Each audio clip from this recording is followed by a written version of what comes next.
This is Jocko Podcast number 138 with Echo Charles and me, Jocko Willink. Good evening, Echo. Good evening. Sir, the young SEAL whispered in a faint voice. Come here. Our hands were clasped in a handshake. Not a formal handshake like two businessmen, but palm to palm with thumbs wrapped around the back of the hand like an arm wrestling contest. A handshake of brotherhood. The young SEAL was feeling the morphine.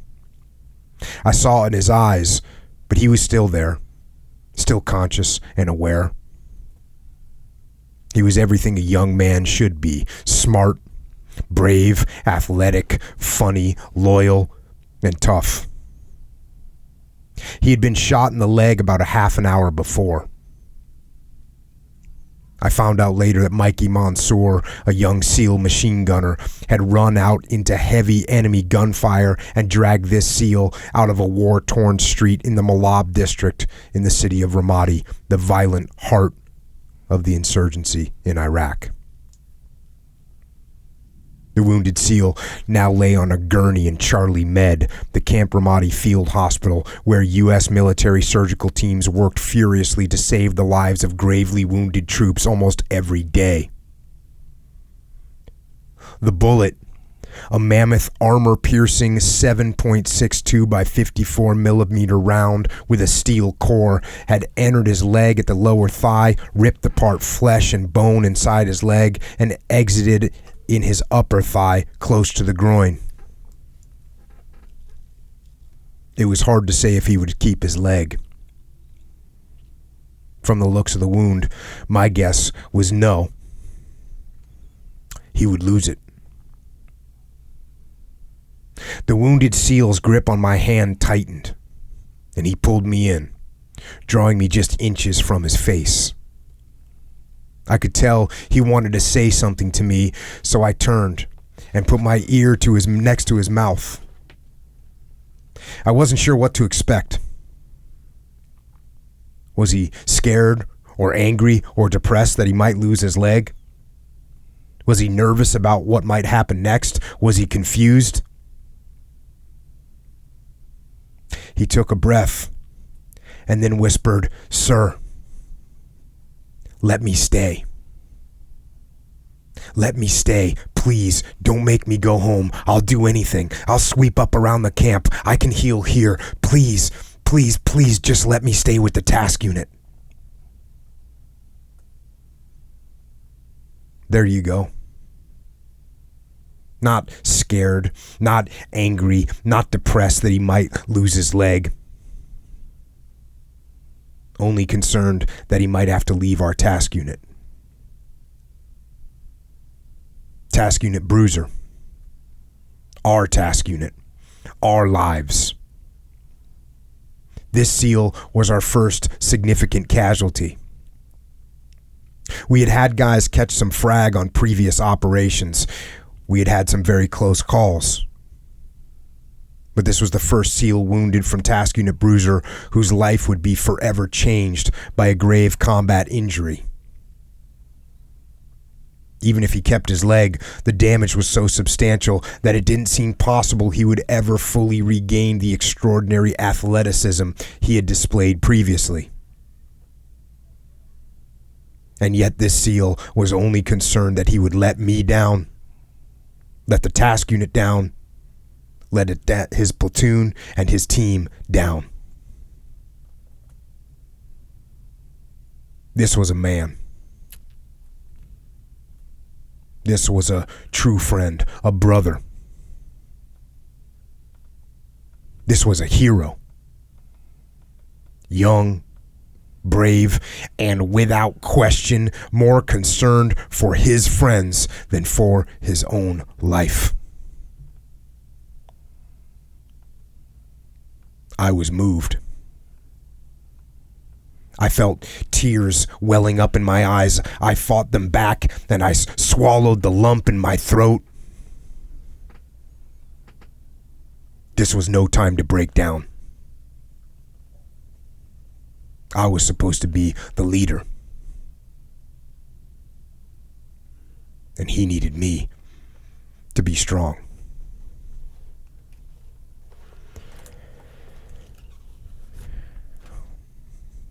And that right there is from the opening chapter of a book called The Dichotomy of Leadership, which is actually a new book, and it was written by me and my brother Leif Babin. And Leif has been on this podcast before. We wrote Extreme Ownership together. We obviously served in Task Unit Bruiser together. And he was on this podcast. He was the first guest. He's been the guest the most times. He was on 11. He was on 34, 65, and 114 if you want to go get some background on Leif. But I'm glad to say that he is actually back here with us again. So Leif Babin, welcome back. It's good to be back. Thanks for having me on. Yeah, right on, man. And it's good to have you back because we're done writing and editing this book, which feels good. It does feel good. It's been a lot of work, but it's been awesome too. And being able to tell those kind of stories like you just read, and even though I've read that now 100 times, it's just takes me immediately back to that situation, and it's just extraordinary. We were able to work with some incredible SEALs like that young man. Yeah, no doubt about it. It's weird when you're writing a book and then you're rereading it and rereading it and rereading it. And like you said, every time I would be reading these sections, you just get you just can't help but go back there. You just can't help but go back there. And this was definitely, there were some parts of this book that I was writing that were definitely hard to write and even hard to edit. Even this being one of them. And I'm glad that we're able to share the stories of guys like that, and that particular individual, which I don't talk about this in the book, but he kept his leg, thank God, and he kept getting after it for years and years, and he kept training Jiu Jitsu, and he's a total stud. Maybe sometime he'll come on the podcast, who knows? But what a great guy. Now, You also kind of kicked off the book with what I thought was like a solid way to kick it off, and you should go into that. I know we were trying to pick out some good sections here, but I thought the opener that you put in, which you opened with a phrase that we've been using quite a bit lately, but kick off that introduction to the book, Dichotomy of Leadership. Stand by to get some, said someone over the inter-squad radio, in the calm demeanor you might expect of a flight attendant telling airline passengers to stow their tray tables for landing. The street in front of us had emptied of people. Like magic, the local citizens had all suddenly disappeared, and we knew what that meant. Enemy attack was imminent. The hair on the back of my neck stood at rigid attention. After many a vicious gunfight in Ramadi, stand by to get some was a running joke that eased the tension right when we knew trouble was coming. The more nonchalantly it could be said, under the direst of circumstances, the funnier it was. It was broad daylight as our patrol of SEALs and Iraqi soldiers made its way on foot down the narrow city street, bordered by high concrete walls on both sides. Suddenly, the world exploded. Dozens of bullets snapped through the air, each with a sharp, supersonic crack, and smashed into the concrete wall next to me with thunderous impact. Shards of concrete flew everywhere. The heavy volleys of incoming fire sounded like multiple jackhammers simultaneously chewing up the street and the walls all around us. We had walked right into an enemy buzzsaw. Insurgent fighters hit us from multiple directions with belt-fed machine guns. I couldn't see them or where they were shooting from, but the number of enemy bullets flying through the air around us was crazy. There was no place to hide. With high walls on both sides, the narrow south-central Ramadi street provided no cover. The only thing between us and the enemy machine guns was a single parked car on the side of the road some distance up the block, and the typical trash strewn about. The patrol was in a dual column formation, each column split on opposite sides of the street, hunkered close to the walls. There was nothing to get behind that could protect us from bullets. But we did have something on our side: devastating firepower. We fully expected a firefight on every patrol into this enemy-held neighborhood, and we rolled in heavy. Each squad of 8 SEALs packed at least 4 belt-fed machine guns to suppress any enemy attack we encountered. When we came under fire, our immediate response with violent and overwhelming gunfire provided the only answer: cover and move. Having learned through the humbling experience of months of urban combat, Task Unit Bruiser had plenty of practice in this fundamental gunfighting principle. Within nanoseconds, the SEALs with the big machine guns up front unleashed the most ruthless and lethal barrage of fire you could imagine. Despite the intensity and violence of the close urban combat, I couldn't help but smile. Couldn't help but smile. Yeah, that's we've said this before, but obviously guys that have been to war, usually that's the best thing in their life and the best experiences they've had in their lives, and it gives you that type of feeling right there of where you can't help but smile. And then, as I just talked about, and as we both know, it's also the worst days of our lives are also there. And we know that, people in the military all feel, most of them feel the same way, that you have your best days and your worst days there. And it's interesting, cover and move. It always comes back to cover and move in these gunfights. And a client we were working with recently, and remember, he switched around cover and move and made it second and put simple first. And it's like, well, there's a reason why that exists that way. Cover and move is first, because if you're not working together as a team, there's nothing to even keep simple. That's not happening. You need to start off with cover and move. Teamwork is critical. And obviously we just read a couple of sort of war story-ish type things, but like Extreme Ownership, this book's kind of set up the same way as Extreme Ownership. I mean, well, not kind of. It is set up the same way as Extreme Ownership, which is a story about combat that reveals a principle and then actually state what the principle is, and then we use a business example that shows how this principle applies in civilian life and usually in the business world. In fact, always in the business world. Those are the examples that we use. Although we could probably do another book that was about how these principles apply to your under 9-year-old soccer team, or your relationship with your spouse, or your relationship with your teenage daughters, 2 of them, or your relationship with your teenage son, 1 of them, or your relationship with your 9-year-old daughter, or your, what do you got, 3s and 4s? I got a 3 and a 2-year-old. Yeah, get some. Absolutely applies. and it could absolutely apply to any of those situations. I think that was what was amazing about Extreme Ownership, to see how people applied that in so many aspects of their lives. And now I think with Dichotomy of Leadership, it's exactly the same thing. Yeah.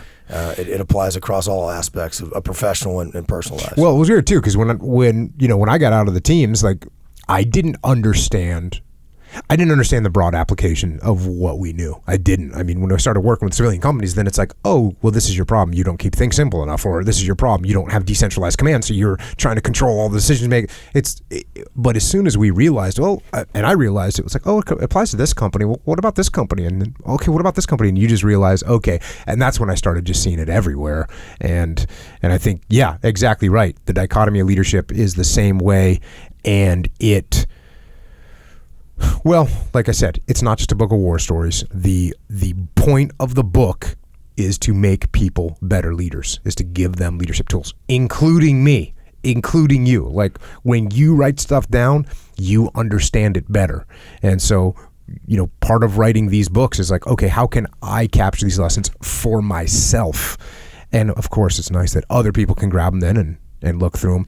But like I said, it's not just about war stories, but to make people better leaders. And I think we covered that pretty well in the intro of the book, and just a couple paragraphs. And you should hit that part that we talked about earlier, where it just kind of gives the overall view, or the high level view of the topic of the book. Every behavior or characteristic carried out by a leader can be taken too far. Leaders can become too extreme and upset the balance required to effectively lead a team.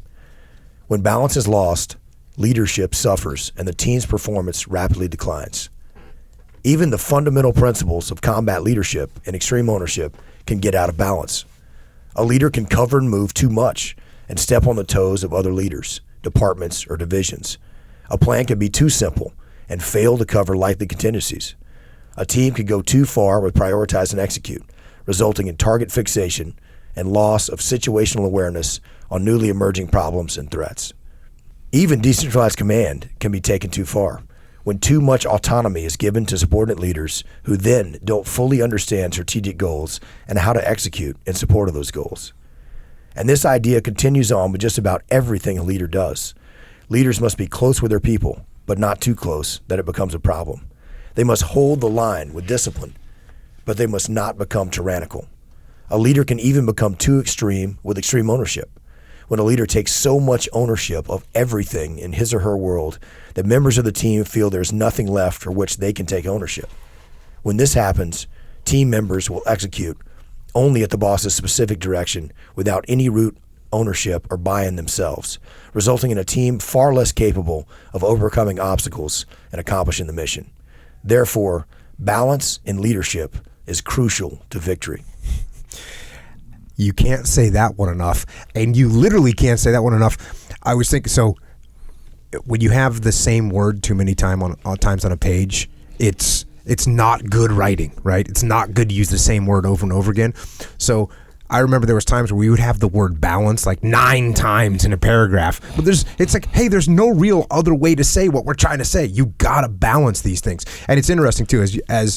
As you're reading that, I'm just thinking of all the different situations we've been in the last few years with Echelon Front where we've seen every single one of these things. You know, the person that comes up, hey, we want to keep this plan simple, and then they don't think of any contingencies, or hey, I'm just trying to cover and move, and that means I'm going to go and do the job for them, and all of a sudden they're making everyone mad because they're stepping on everyone's toes. I mean, decentralized command where no one knows what's going on because it's like, hey, I'm a hands-off leader. I'm using decentralized command. But boss, what in God's name do you actually want us to do? So all these things are we've lived through them now, and it became really evident. Even though we have, that's the last chapter. The last chapter in extreme ownership is the dichotomy of leadership, and discipline equals freedom.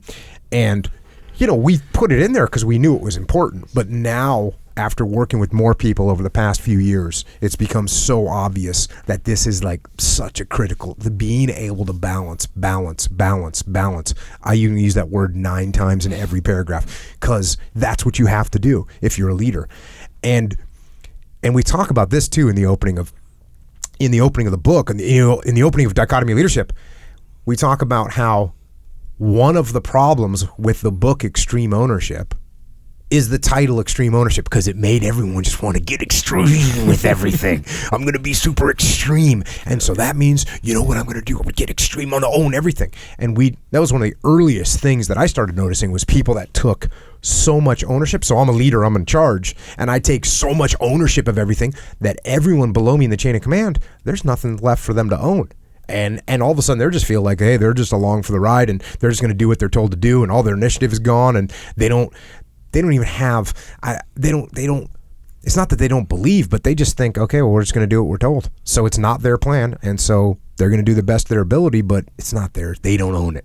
So all those things that you just talked about are things that we've now seen. And there are things that I struggle with. I think there are things that you struggle. I think each of us struggle with them. It's the hardest part about leadership.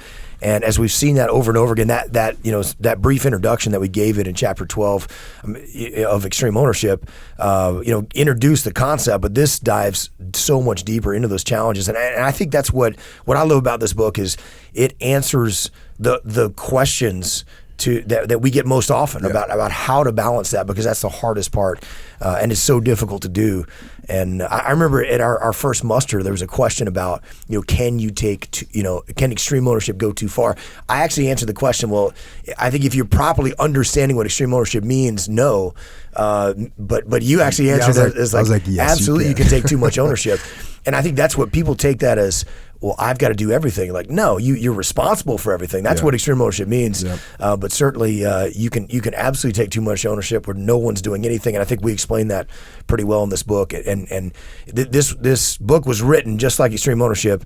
Dichotomy of Leadership was written to help leaders as a reference manual. And if it's something that, if I see pages like we see so many copies of Extreme Ownership, I mean, I want to see pages that are underlined, that are highlighted, that are tabbed, that are utilized by leaders. And if we've done that, and this is a manual that helps leaders lead better and be better people and lead better teams, then this will have accomplished its mission. You know what's cool is I think it's very similar to the fact that with extreme ownership, right? With that attitude, when you get in that mindset, you start seeing it everywhere, and you start, when someone makes an excuse, you recognize immediately, go, that's an excuse. Like Echo was giving you a hard time about your lack of a haircut, and you were saying like, oh, it was all Jocko's fault. Yeah, it's my fault, and we're laughing about it, right? And of course I was like, well, I should have told you, there's going to be a timeline and you need to get a haircut before. But we're joking about it. But in the same time that we're joking about it, the fact that like you brought that that up is a real thing. And for us to be sitting here joking about it means that we actually think about it. We actually, every time Leif's making a joke and excuse like, oh, Jocko, it's like, we all know, and it sinks in. And it becomes really hard. Like, for someone to make an actual excuse becomes really, really hard. And I think for me, that's one thing that I've benefited over the last few years of seeing other people. It becomes, when you're aware of it, the balance becomes much, much easier to see. And that's what I think is going to be very helpful about this book, is people won't know that they're out of balance. That's the biggest problem. The biggest problem is they don't know. They're thinking, my guys aren't taking any initiative. What's wrong with them? And it's like, well, you're micromanaging them. You've gone too far in that direction. You've gone too far in controlling everything that they do. They think that they think that if you want them to do something, that you're going to tell them to do it. And other than that, they're going to sit there and stand by and wait for orders. And it's like, no. So, if you don't understand that you can be out of balance, then you won't recognize that. But if you know, hey, my guys aren't taking any initiative, I wonder what's wrong with them. Well, actually, maybe it's me. And maybe I am micromanaging them so much that I've beaten the initiative out of them. So what I need to do is back off a little bit and give them some leeway and give them some ownership of what they're doing and let them make some decisions down there. And if you do that, then you start seeing it come back and you start seeing them take initiative and you feel good. And that's one of the chapters in the book is actually that right there, where I talk about my first deployment to Iraq, where I first got to Iraq, my first time in combat, I was just basically wanted to own everything because that's my personality. Like, I'm going to take ownership of this. And then I realized my guys, I'm like, oh, they're not really taking the initiative I want them to take. Well, why is that? It's because I'm micromanaging them. And finally, luckily, we got overwhelmed with operations. We had so many operations to conduct, and I was like, I can't manage all these. I can't oversee everything that's happening. And I had to cut the guys loose. And as soon as I cut them loose and said, hey, you got this and you got that and you got the other thing, the guys just started stepping up and running everything like I knew, like of course they could, because they're freaking highly capable guys, and they started kicking ass. And I realized, like, oh, I barely even need to be here, right? Barely even need to be here. Whereas in the beginning, I thought, oh, this is all, if it wasn't for me, and I'm only talking about a period of a few weeks of me trying to micromanage everything. So I think what's going to be beneficial about this book is that people will see how they can get out of balance. And they'll also see that balance pertains to just about everything. And every trait that you have that's positive as a leader, you can overdo and you can turn it into a negative trait if you go too far. So you got to watch out for that. You definitely got to watch out for that. It's easy for us to see. We always talk about detachment. Detachment's so important. And for us, with through our company Echelon Front, as we're working with these leaders and working with these companies, you can see it. It just stands out so obvious that someone is, they're trying to cover and move by helping another department, and yet they're stepping on people's toes and they're pissing people off, and they're like, why are you you're trying to do my job and make me look bad. Yeah. And they're like, well, I'm trying to cover and move, just like you told me. I'm just trying to help. And then you're saying, well, you have to be careful about that. You have to balance it. And so once it is the absolute most common problem we see all the time. And even for, folks that have read Extreme Ownership, 3 or 4, multiple times, that are really trying hard to be better leaders, they struggle with that. And this is something to help them and help leaders everywhere. And we wrote the book too so that it could be read. It's a follow-on, certainly a sequel. You gave me a chance to correct that on the. Why? What'd you say? What'd you say on the? You were talking about Jaws 2 on Jaws 2. Podcast 114, and I said it's not a sequel; it's a standalone book, but it absolutely is a sequel. I mean, it's a follow-on book. It expands on the concepts. However, we did write it so that it is a standalone book, and you can read Extreme Ownership if you can read Dichotomy without having read Extreme Ownership. You'll certainly understand it and be able to apply it. Yeah, but you'd understand the concepts better if you read Extreme Ownership first. No question. And then you jump into Dichotomy, which, like you said, can you read it alone? Sure, you can. I guess there's echo. We need like some kind of a movie reference here. Sure. Like, I'm thinking, could you see Terminator 2 on its own, right? Yeah. But you will get more out of it if you saw Terminator 1 first. Yeah, correct. Same with Rambo. See, look at me just nailing. Bro, you're nailing it. So Rambo, right? First Blood Part 2, same deal. Where you could watch just Rambo and be pretty happy about it. But hold on now. My problem with that is we know that Terminator 2 is equivalent in quality to Terminator 1, correct? Correct. Or wrong, right? Correct, yeah. Right, Leif? I think so. Okay. Terminator 2 was awesome, except for the kid. Are we saying that Rambo 2, which I don't even think I've seen? First Blood Part 2, yeah. Are we saying that's the same level of quality as Rambo 1? No, you got to be careful there. Yeah. That's what I think. That's what I think. I mean, I'm not saying it's necessarily Jaws 2, which Jaws 1, which is a masterpiece, right? Yeah. Masterpiece. Jaws 1. Jaws. It's not even called Jaws 1. It's just called Jaws, right? Jaws 2, problematic. We got issues. Sure. So what I'm saying is we're more like the Terminator scenario. Gotcha. Yeah. Or Aliens. I was going to say Aliens is an awesome one, right? You can totally watch that movie standalone, but obviously it gives you some more context if you watch the first one. Yes. But I think the second one's actually better than the first one. Do you feel like Dichotomy is better? I actually do. I feel it's better. I'm interested to hear what readers think about it, but I think that it's more useful and applicable to leaders. We have 3 years additional leadership experience and not only evaluating our experiences in combat and in the SEAL teams, but now working with hundreds of leaders really we're talking a couple of 100+ companies that we've worked with in that time. Easily, between just me and you, probably. That's not even counting some of the other members of our team. So we've seen this in a whole lot of different scenarios, and I think it really addresses it's a direct application to the problems that we see. So I'm pretty hopeful, and I'm looking forward to readers' feedback on it. Was it easier for you to write?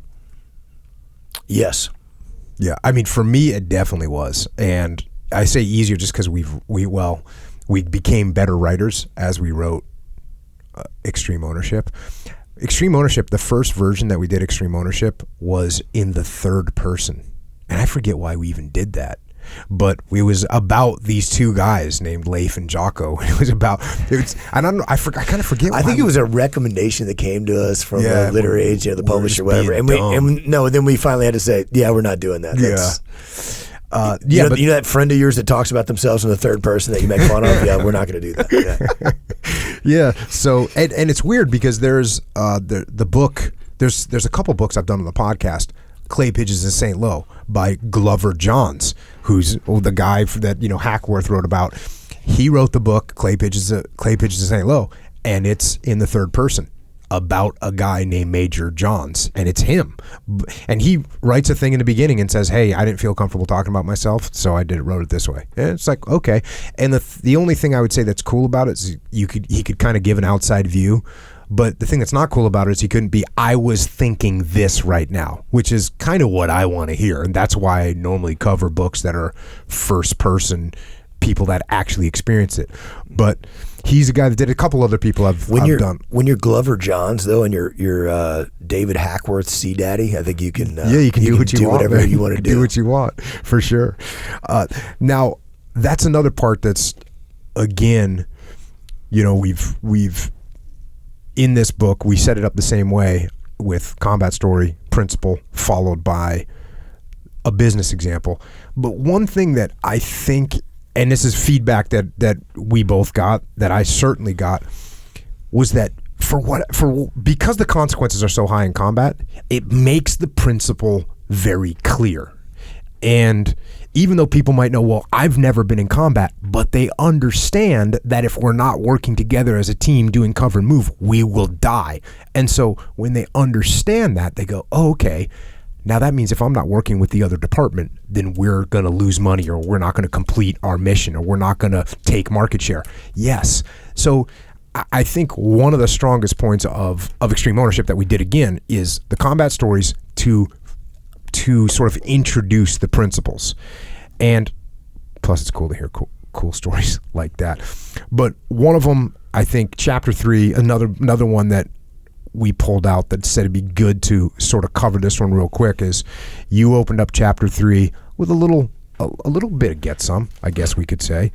And hit that one, man. I want to hear that one. I want to hear the Texas Batman get crazy in Ramadi in 2006. This is bringing back some awesome memories here. Bright orange tracers streaked like laser beams just a few feet over our heads. Each supersonic bullet zipping past with a thunderous crack. Holy shit, I thought, as we quickly ducked down behind the roof wall. Those are friendlies shooting at us. I looked over at Dave Burke, who crouched down nearby. Like the other SEALs on the roof with us, we tried to stay low enough not to get our head shot off. Dave looked back at me and shook his head with a smile that mixed humor and concern. That's not cool, Dave said, the understatement of the year. Dave Burke was a U.S. Marine Corps major, a fighter pilot by trade. He had been the lead instructor at the legendary U.S. Navy Fighter Weapons School, better known as Top Gun. Dave had left the cockpit behind and volunteered to serve on the ground as a forward air controller in the most dangerous place in Iraq, Ramadi. He led a supporting arms liaison team, or SALT, attached to the U.S. Marine Corps 5th Air Naval Gunfire Liaison Company. Dave and his 12 Marines from SALT 6 accompanied Charlie Platoon to coordinate with the aircraft supporting this operation in the skies overhead. They patrolled in with us on foot to spearhead the operation ahead of the U.S. Army and Iraqi Army units. A U.S. tank 200 yards away had fired a burst from its heavy machine gun directly over our position. It was friendly fire, a blue-on-blue in U.S. military parlance. To be killed or horribly wounded by enemy fire was one thing. To be killed by our own American forces was something much worse. That was way too close for comfort, I thought, in the seconds following as I crouched as low as possible behind the low concrete wall that was our only means of cover. We had to shut that down immediately and alert the tank that we were friendly forces. To do so, I had to contact the specific tank commander directly via radio and tell them to cease fire. The tank's heavy machine gun was a .50 caliber M2 Browning, known as the Ma Deuce. It packed a hell of a punch.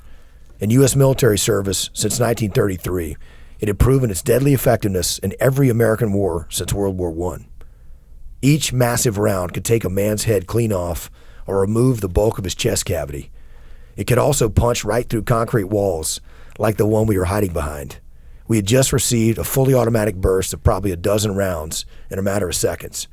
If I didn't shut down the fire immediately and let the U.S. tank know we were friendlies, it could mean horrible wounds and death for a number of us. Blue on Blue.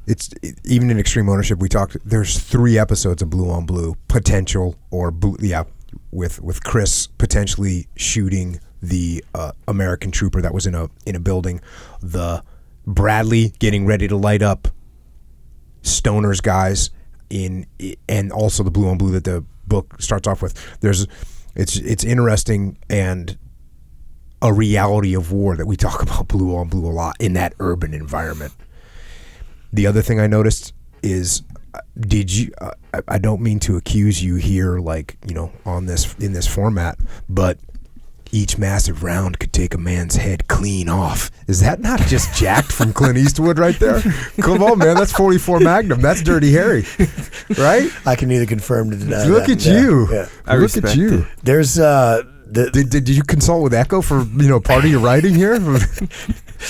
Echo and I, we see eye to eye on the movie quotes. Yes, we do. There was a use of parlance in there too. That in the parlance of our times, you threw a little Big Lebowski in there that we had previously. Look, that was a crazy situation, and I thought we'd done everything. What was so crazy about that situation for us is I thought we'd done everything in our power to mitigate the risk of that and let everybody know where we were, marked our position, talked and coordinated with people, and to still get shot at by friendlies. That was crazy. And Dave and I were sitting there looking at each other like, man, this isn't good. This isn't good at all. So I was fumbling for that radio, trying to get and talk to them immediately. And thank God, as we talked about on previous podcasts, you'd come down on us to be able to use, to be able to learn how to use those radios ourselves and not just rely on the radioman. And I was able to swap over and make direct comms to that tank and get them to cease fire. And that's one of the things that I completely held the line on, and you talk about in the book how there's some other things where I allowed a little bit of slack, and you actually kind of capture that in a couple pages later that I pulled up here. It's middle of page 76. Punch through that little section right there, and I think it's a good kind of captures what we're talking about in terms of, and you were saying this to me earlier today. You're like, everyone thinks Jocko would just be like, hey, you're going to shut up and do what I tell you to do. And it's like, well, actually, there's some things I'm going to tell you that, but there's going to be a balance. Well, you never said just shut up and do what I tell you to do, right? I'm sure you probably wanted to, but many times, and still do. I'm sure often, but there is. It's not effective. It's never effective to do that. And I think so many leaders that want to just, why won't they just do what I tell them to do? It's people get really frustrated by that. But obviously, you got to hold the line. You absolutely have to hold the line. And if you'd relented on us being able to learn how to use our radios, I mean, that could have cost lives right there. Another burst of rounds comes through the roof wall, or we take a main gun round. Now you're talking the cannon on the tank, the 120 millimeter main gun round. Just smashed through both sides of the walls. It would have been absolutely catastrophic. Those guys think they're under attack. They're shooting back at what they think is enemy. They don't even realize it. And it's not like they were not ready to use those main gun rounds if they had to. I mean, they were putting some buildings down over there for sure. And that's the hard part, right? Is that you've got to hold the line, and there's standards that can't be compromised, and you're failing your team, and you're failing as a leader if you're not keeping those standards high and making sure the team achieves them. And yet also you can't be the unrelenting taskmaster, the slave driver that just smashes people down and says, shut up and do what I tell you to do. Yeah, and this is something that I bring up a lot when I'm working with companies is like, do you actually want people to do whatever you tell them to do? And the immediate answer is like, well, yeah, I just want everyone to shut up and do what I tell them to do. Well, the actual answer is no, you don't want that. If you're a good leader, what you want is if I tell Leif, hey, go take that building over there, and you say to me, no, and I say, why not? And you say, well, there's an IED in the front yard and we'll all get killed if we go there. I go, okay, thank you. Now, as opposed to you're just going to blindly do whatever I tell you to do, well, then that's going to be problematic. So there's a balance in this too. And that's something that we talk about all the time. But you don't want to surround yourself with yes men. You don't want to surround yourself with yes men. And I've seen plenty of companies where the boss man has surrounded himself with yes men and they yes themselves into the grave. Because everyone's just agreeing. Oh, yep, we'll do that. That sounds like a great plan, boss. Oh yeah, yes, boss. That sounds like a great plan, boss. And the next thing you know, someone along the line should have said, "Hey, boss, that doesn't make any sense." Hey, boss, we got a good relationship with these people over here, but you know what? They're raising the price a little bit. We don't want to work with them anymore. Okay, well, let's think about that. That's one of our biggest suppliers. Do we really want to nix our relationship with our biggest supplier? Does that make sense? Well, they're getting in our face. Now a yes man will be like, that's right, boss. We don't take no crap from no one. Screw those guys. But maybe you want someone below you in the chain of command that says, hey, boss, let's think about this. That's our biggest supplier. If we cut them off and demand goes up, we won't be able to service our customers. That could be problematic. Wouldn't you agree? How about we negotiate with them? So my point is, you don't just want people You just don't want to be surrounded by yes men. You want people that are going to question you. You want people that are going to. Maybe that's why I like you so much, Leif, because you question. You have no problem questioning what I'm saying. I have it's no all problem good. pushing back. Yeah, the humble, not passive. I've never been passive. So, but I think this here, page 76, that's a good little way to capture what we were talking about. As I reflected upon Jocko's demonstration of a leader's responsibility to ensure standards are maintained, I thought about the times in my career when I failed to do so. As a young leader, I knew there were times we needed to improve our performance, do another run through the kill house, where we practice close quarters combat, or add an additional rehearsal to ensure we were fully prepared. Yet in those moments, I sometimes hadn't held the line. I hadn't pushed the team hard enough. Any additional work assigned to the team was going to get pushback and generate complaints. And there were times when I let things slide, confusing the idea of taking care of your people with allowing them not to work as hard. But in the end, that resulted in mediocre performance. And the team never got better, never held each other accountable. This was a failure of leadership, my leadership. I also recognized the dichotomy. There were other times when I was overbearing. I insisted on doing things a certain way because it was my way, or harped on trivial matters that were strategically unimportant, thinking I was doing right by holding the line. It caused unnecessary friction, stifled growth, and inhibited junior leaders on the team from stepping up. It prevented us from functioning properly with effective decentralized command. I had seen and worked for numerous leaders throughout my Navy career who had been overbearing, and it wasn't the way I wanted to lead. Some of them imposed harsh discipline, screamed at their people, and crushed the morale of the team. No one wanted to follow them. They might accomplish an immediate task, but in the long run, the team's growth was smothered. Often, their negative example stood starkly in my mind. I never want to be a leader like that. There you go. The tyrannical leader that's running around screaming at everyone. And like you just said, they'll get some little tasks accomplished. And they actually think that what's horrible is they get some little task accomplished because they screamed and yelled, and it reinforces that behavior. And so they become even more tyrannical and yell and scream even more. And they never see the fact that acting that way, it'll get you some little short-term thing done, but you'll never get everything you can out of people. You never get everything you can out of somebody that you've beaten into submission. They're not going to perform to their fullest potential and capability, and that's just where you're going to be. That's just where you're going to be. The other thing, it takes, this is one of those things, like, if you've got something that's hard to do, right? You've got something that the team has got to do that's hard to do, and you're wishy-washy about it. You know it's the right thing to do, but you're wishy-washy about how you approach the team with doing it. It's not going to happen. It's just not going to happen. I'm reading another book right now by a guy that was in Vietnam with Hackworth, and he's saying he would just lay down the law. Like Hackworth was just like, no, we're doing this. This is what we're going to do. This is how it's going to be. And that's what it is. You know, I've got so many examples from my career, but I'll tell you a really kind of a lame one, but it's worth telling. So back in the day, guess what we used to do in the teams? We used to drink beer, a lot of it, and that was kind of like, hey, you know, we're in the SEALs, you know, we're beer drinking frogmen, and that's cool. And I was in a SEAL platoon where we drank a lot, even more than a normal SEAL platoon, which is a lot. Which puts you in the running for a lot.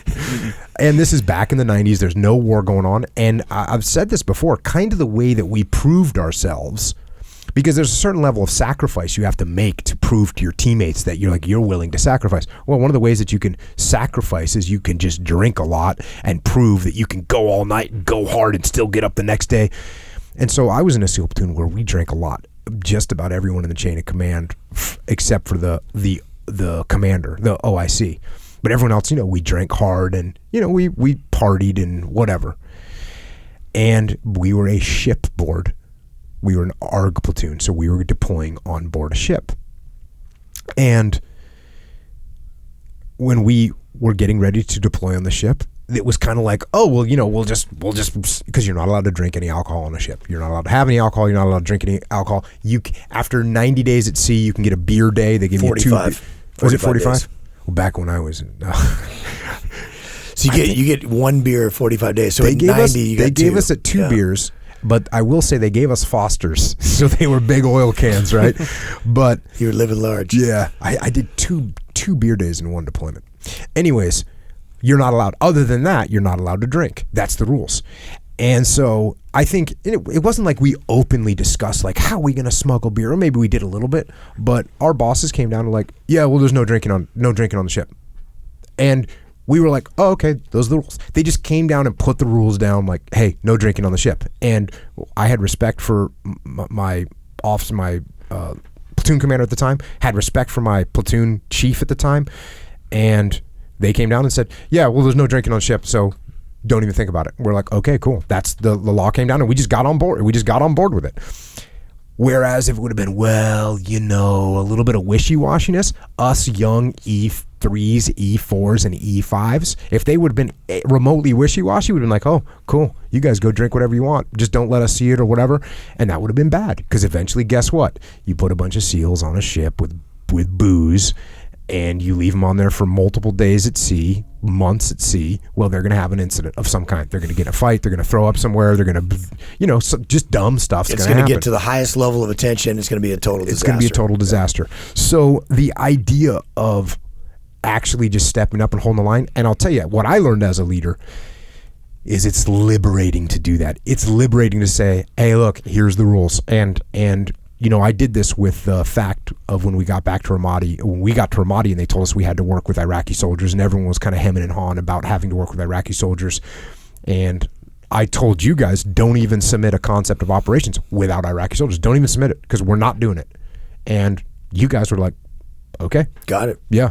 It is super liberating. I think that's the, you know, one of the things that I, you know, that I learned from you as we started working together. I mean, and I talk to people about this all the time. I've talked about it on the podcast before, but it was the kind of things that you know you probably should be doing, but for whatever reason you aren't. And you know, for you could just put it in perspective for me of like, it's very black and white of like, no, if you're not holding the line on these things that are important and pushing your team to perform at the highest standard, or making sure they're not going to do something that's going to get them in trouble or cause massive issues, not only for us, but for the entire, you know, not only for our unit, but the entire SEAL teams, then that's, you're failing them as a leader. You've got to hold the line on that stuff. You've got to, and it is very liberating to say, oh, check. Okay, that's the way it is. Yep. And I think that ambiguity is very frustrating for people, but they don't know what's right. They don't know what's wrong. They can get away with stuff here. Well, yeah, that's what I was going to say. Is, but the people below you in the chain of command, they get frustrated because they're like, well, what does that mean? And they're going to push it to the envelope that they can. This guy got away with it over here, but that guy didn't. Yeah. You know, I mean, those are the kind of things where there's got to be a standard. You got to hold that standard, and it's. The team is so much better off when you do that, and certainly Bruiser absolutely was. And this is one of those things where then people think, well, Jocko always holds the line, and there'll be no slack whatsoever, right? No fucking slack, right? That's how we roll. And it's like, actually, there is slack, and there's times where you give slack. And I mean, I always talk about, and we always talk about how I was super strict about uniforms, right? Like, hey, we're going to wear uniforms, no patches, all this stuff, right? We talk about that stuff all the time. But when someone was when we were in our camp, I didn't care what you wore. If you weren't going to be interacting with the Army or the Marine Corps, I didn't care what you wore at all. I mean, I barely put on a shirt when we were on bit, right? I mean, I'd be sitting in the Tactical Operations Center. I mean, flip-flops and green shorts, and that's it. And brown t-shirt. Yeah, and a brown t-shirt. And sometimes. Yeah, sometimes. And so I'm not holding the line. I'm not getting crazy, because guess what? That's not important. If I would have been running around policing up people's uniforms inside of our camp, which was just us, man, I would have wasted a bunch of leadership capital and frustrated everyone. And then guess what? When I tell them, hey, you got to learn how to program your radio, that is explained with the same importance as, hey, you got to blouse your boots when you're inside our camp. That's the wrong message to send. So that's why I wrote this book, because this is about balance. You've got to be able to balance when to hold the line, what's important, what's worth holding the line for, and what things do you go, okay, you know what, Leif, you guys want to do it that way? That's cool. Go do it. And that's what you need to learn. That balance is hard. It's hard to do. I think that, again, the awareness of it, and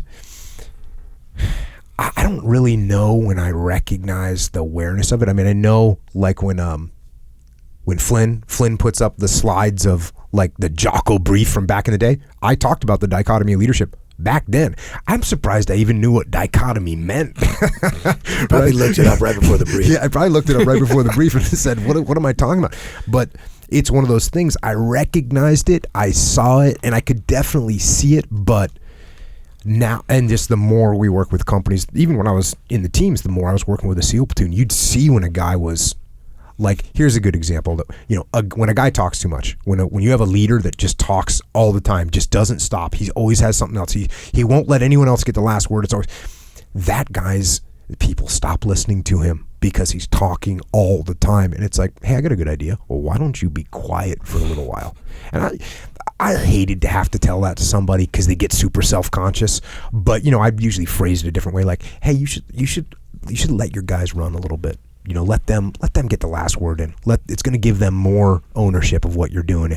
If when they get done saying, and that's how we're going to do it tonight, and then this guy chimes in, and you know what? When we do it that way, and you're like, bro, you just said that. You don't need to say it again. He's like, you don't need to double tap. Guys would say this debriefing. I'm going to double tap that. Like, that's already been tapped. Don't double tap it. We're going to triple tap this thing. We used to have a symbol. If you can't see this if you're listening, we'd put our two peace signs and touch your thumbs together, and it's like 4 legs sticking up in the air. That's a dead horse. That's the symbol for dead horse. Bro, you don't need to say this again. It's a dead horse. Quit beating it to death. Wait, what is double tap? Like, double tap, well, when you shoot a target, you shoot it once, and then what you normally do is you shoot it twice. Boom, boom. And so it's called a double tap. It's like a fast mobile. So right, if I was debriefing you and I was like, Echo, you know, you need to keep your shot groups a little bit tighter on the next run. Mm-hmm. Cool, you got it? Yeah. And then I'd say, well, to double tap on that, you know, you really need to work on the shot groups. Gotcha. Yeah. And so I'm saying the same thing. Kind of like I second that notion kind of thing. It is, but and if you said that, if you said, I second that, you could leave it there, right? Yeah. But if you said, I second that, because you really need to tighten up your groups because your groups are a little bit dispersed around the target area, and that's going to be bad. We all know it's bad, bro. Yeah. We all know it's think Office Space TPS report. Oh, gotcha. All right. 100% clear now. And now, all that being said, so it's cool. I think, again, having the combat stories let some of these things shine. And that's a good example right there. You're talking first person, what you're actually thinking, which I think is powerful. But it's good also to outline the principles. And that's what we did. So here's one of the principles we outlined. And this is an important one because, man, because we talk about being aggressive. As a matter of fact, we have T-shirts that say default aggressive, right? Sure. Like, we're not playing around with being aggressive. And what does that mean? That means that we get some people in the military and in the civilian sector that we say default mode aggressive, they go default mode aggressive, and they don't know when to stop. They get reckless, they get careless, they go too hard. And so going back to the book here, problems aren't going to solve themselves. A leader must get aggressive and take action to solve the problems and implement a solution. Being too passive and waiting for a solution to appear often enables the problem to escalate and get out of control. The enemy isn't going to back off. The leader must get aggressive and put the enemy in check. The good deal isn't going to deliver itself to a company. The leader has to go out and make a good deal happen. Changes and new methodologies in a team aren't going to implement themselves. Leaders need to aggressively implement them. An aggressive mindset should be the default setting of any leader. Default aggressive. This means that the best leaders, the best teams, don't wait to act. Instead, understanding the strategic vision or commander's intent, they aggressively execute to overcome obstacles, capitalize on immediate opportunities, accomplish the mission, and win. Rather than passively waiting to be told what to do, default aggressive leaders proactively seek out ways to further the strategic mission. They understand the commander's intent, and where they have authority to do so, they execute. For decisions that are beyond their pay grade or above their authority, default aggressive leaders still make a recommendation up the chain of command to solve problems and execute key tasks to achieve strategic victory.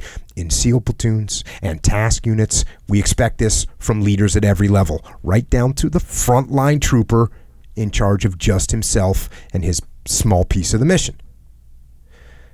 But this mentality is crucial to any leader in any team or organization.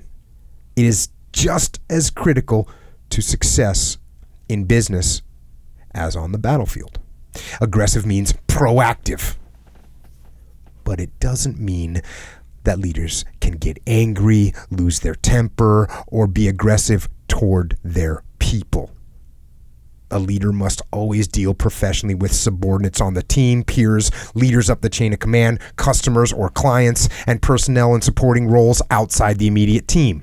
Speaking angrily to others is ineffective. Losing your temper is a sign of weakness. The aggression that wins on the battlefield, in business, or in life is directed not toward people, but toward solving problems, achieving goals, and accomplishing the mission. It is also critical to balance aggression with careful thought and analysis to make sure that risks have been assessed and mitigated. The dichotomy with the default aggressive mindset is that sometimes hesitation allows a leader to further understand a situation so that he or she can react properly to it. Rather than immediately respond to enemy fire, sometimes the prudent decision is to wait and see how it develops. Is it a simple reconnaissance by fire? Is it a feint by the enemy meant to distract from the real attack? Is the enemy simply trying to lure you into a confined area where they have a superior force waiting to ambush? A careful moment of consideration might reveal the enemy's true intentions. To be overly aggressive without critical thinking is to be reckless. That can lead the team into a disaster and put the greater mission in peril. To disregard prudent counsel when someone with experience urges caution, to dismiss significant threats, or to fail to plan for likely contingencies is foolhardy. It is bad leadership. A chief contributing factor to recklessness comes from what military historians have long referred to as the disease of victory. This disease takes place when a few battlefield successes produce an overconfidence in a team's own tactical prowess while underestimating the capabilities of its enemy or competitor. This is a problem not just for combat leaders, but for leaders and teams anywhere in any arena throughout the business world and the civilian sector. It is a leader's duty to fight against this disease so that the team, despite its success, never gets complacent. The risk in any action must be carefully weighed against the potential rewards of mission success. And of course, to counter that thought, the cost of inaction must be weighed as well. As aggressive as leaders must be cautious that they are not running to their deaths simply because it is their instinct to take action. The dichotomy between aggression and caution must be balanced. So be aggressive, but never reckless. So there's a principle laid out, and then of course it's followed up with a business example, of which there are manifold of businesses where the business gets too aggressive. They start getting properties to put more stores into, and they build up all this rent that they got to pay every month, and the next thing you know, they have a down month and they got real estate bills to pay. Or they start hiring a ton of people because they get super aggressive, and that's kind of where this story leads to. Is we're going to bring in all these people because we think this future success is coming, and the next thing you know, your overhead is so huge because you got overly aggressive, you end up with problems. That is hard too. I mean, that's so hard because that is absolutely in my nature is to, and I think and so many people that resonate with extreme ownership that come to the musters that, I mean, we've got default aggressive leaders that want to go dominate the universe, and you've got to really you've got to really take a step back and detach and think, okay, what am I not thinking about? What am I not seeing? How am I planning for those contingencies? We just talked about, a situation today, with a client where, they when things are going really well, right? That's when you got to be looking at, okay, what's about to go wrong that I haven't seen yet? What am I not planning for? So it is very, very difficult to balance this as a leader, but you absolutely have to balance it. You have to be aggressive. You have to maneuver. So many people get, the paralysis through analysis that people talk about, don't want to make a decision until, the solution is right there and it's 100% guaranteed. Nothing is ever 100% guaranteed. And by the time that's even close to being that, your competition's already maneuvered. On the battlefield, you're going to get wiped out and killed. In the business world, you're going to get crushed by your competition. And yet, being aggressive and also being prudent so that you're not falling into the traps, not running to your death, not setting your team up for total disaster. And it's the only answer to this. The only answer to this is you have to be balanced. That's the only answer. Because if you go too far in one direction or the other, if you get super aggressive and you take too much risk and you'll get wiped out, if you don't do anything and you sit there, you're going to get wiped out. You have to balance these two all the time. And yeah, you're right. This is something that we see all the time. And I saw it, training SEAL platoons. You get the guy that's super hyper aggressive, and every time there's something going on, hey, let's send a fire team over there. And okay, you send a fire team over there, and then that fire team gets whacked. We'll send another fire team over there. Okay, then that fire team gets whacked. We'll send another fire team. Next thing you know, you don't have a platoon left. Okay, so that was good. You got everyone killed because you were hyper aggressive. The other end of the spectrum is, well, we're not sure where the fire's coming from, so we're going to sit here and wait. Okay, well, while you're not shooting at the enemy is maneuvering. And they are getting high ground, and they are getting a superior position. And this is the exact same thing in the business world, where, the example of like, hey, we got to grow, and so the aggressive leader, the overly aggressive, the hyper aggressive leader will grow too fast, and all of a sudden has overhead that's too much and can't afford to go on. But at the same time, you get a company that's not aggressive enough, and they should be entering another line of operation. They should be entering another market. We were talking about this morning while we were working out, Blockbuster and BlackBerry, right? Blockbuster and BlackBerry. Who would have thought that Blockbuster, there was a Blockbuster on every street corner, and there was a BlackBerry in everyone's pocket, and they owned something like 80-something% of the market share. They're done. Now, are you telling me that someone that was default aggressive would have said, you know what, we need to figure out how to, these movies might be able to come on the internet. In fact, there's streaming video. Let's get into that market. And of course they would have had the capital, they would have had the infrastructure, they would have had the people, and they would have been able to make that happen. They had relationships with the big Hollywood studios, right? They were getting sent those movies. They had relationships. They could have done that. But they were sitting there going, hey, you're going to come rent these videos for $4.99.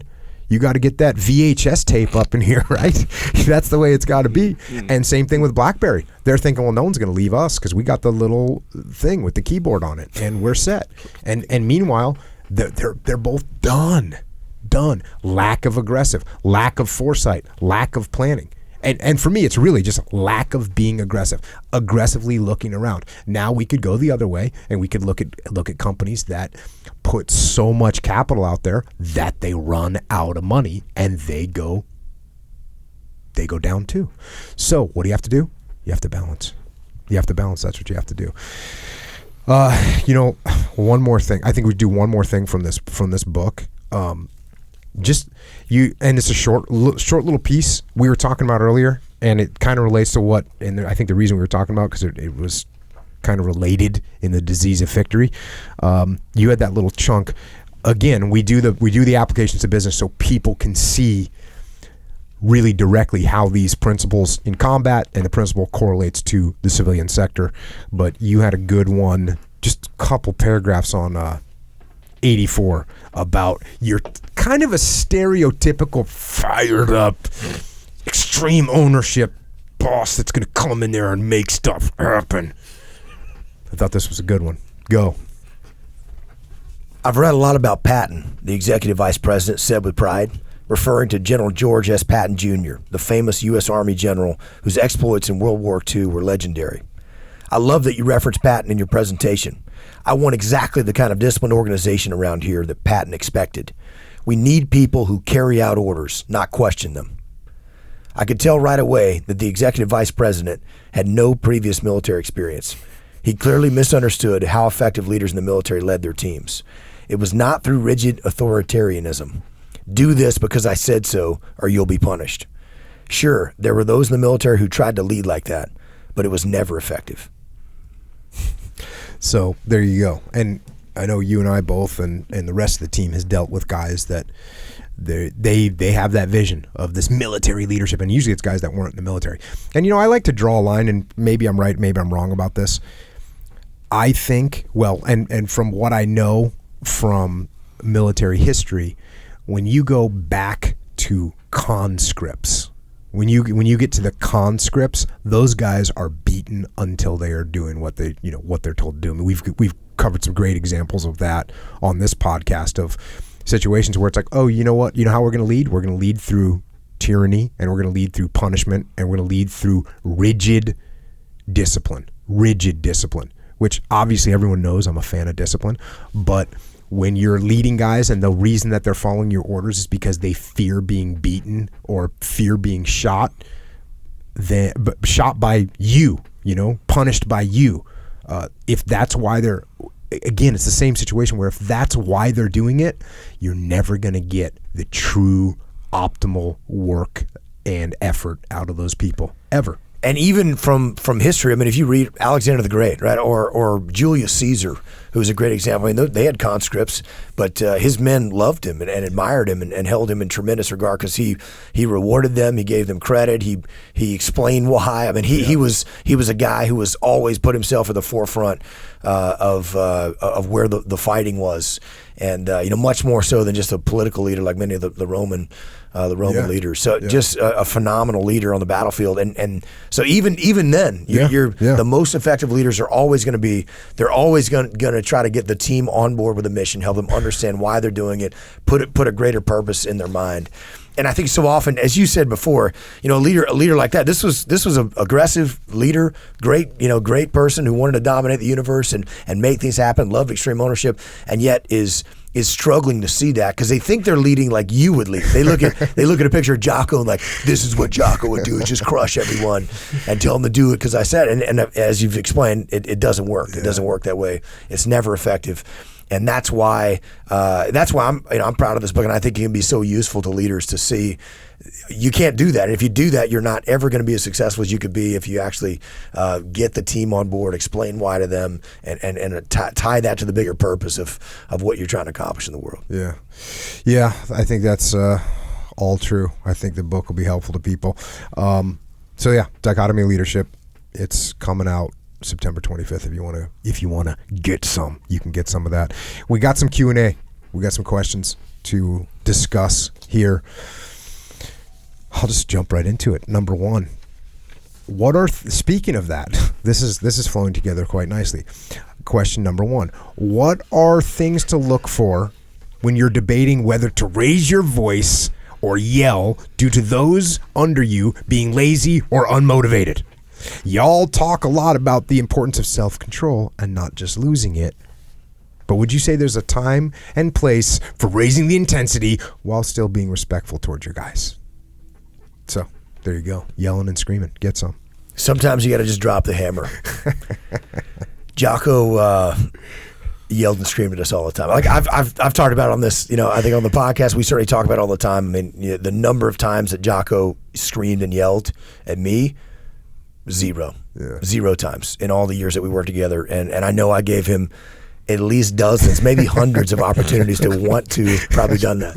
And he didn't do that because he realized that it wasn't effective. So Now, listen, there is a time where, if there's a major safety issue going on and you're trying to get people's attention and you want people to cease fire, or you need to rally the troops, where you got to raise your voice and get people's attention.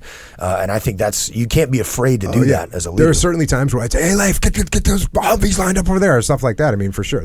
Is that yelling? Well, yeah, I'm definitely raising my voice and using a loud voice, but I'm not doing it, whatever, with anger. It's just, hey, you got to hear me. And also, there is times where you've got to pick up the intensity in your voice so that people realize there's something important happening, right? There's just enough. Now, you don't want to yell and scream and get all crazy, but to be like, hey, I need vehicles here now, like that is different than, hey, can you get the vehicles over here now? Right? Those are two different things. And I would react differently if I heard those two voices. So yes, now to go, I get those vehicles over here now. No, well, now we're creating a whole panic situation. But that's a great point too, right? And it's the kind of never cry wolf story. So if you're yelling all the time, I need these vehicles over here right now, when there's nothing at stake and it's no big deal and it's just a routine movement, then when you do that and you really need it, then no one's paying attention. They think, oh, it's just Leif yelling again into the radio. Yeah.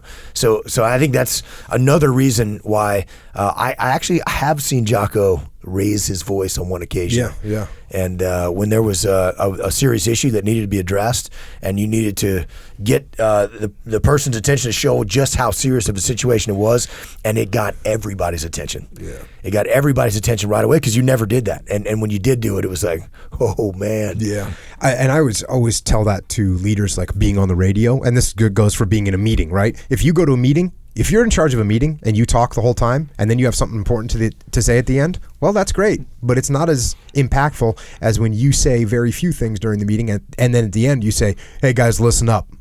Here's what's going on with this, and everyone pays attention.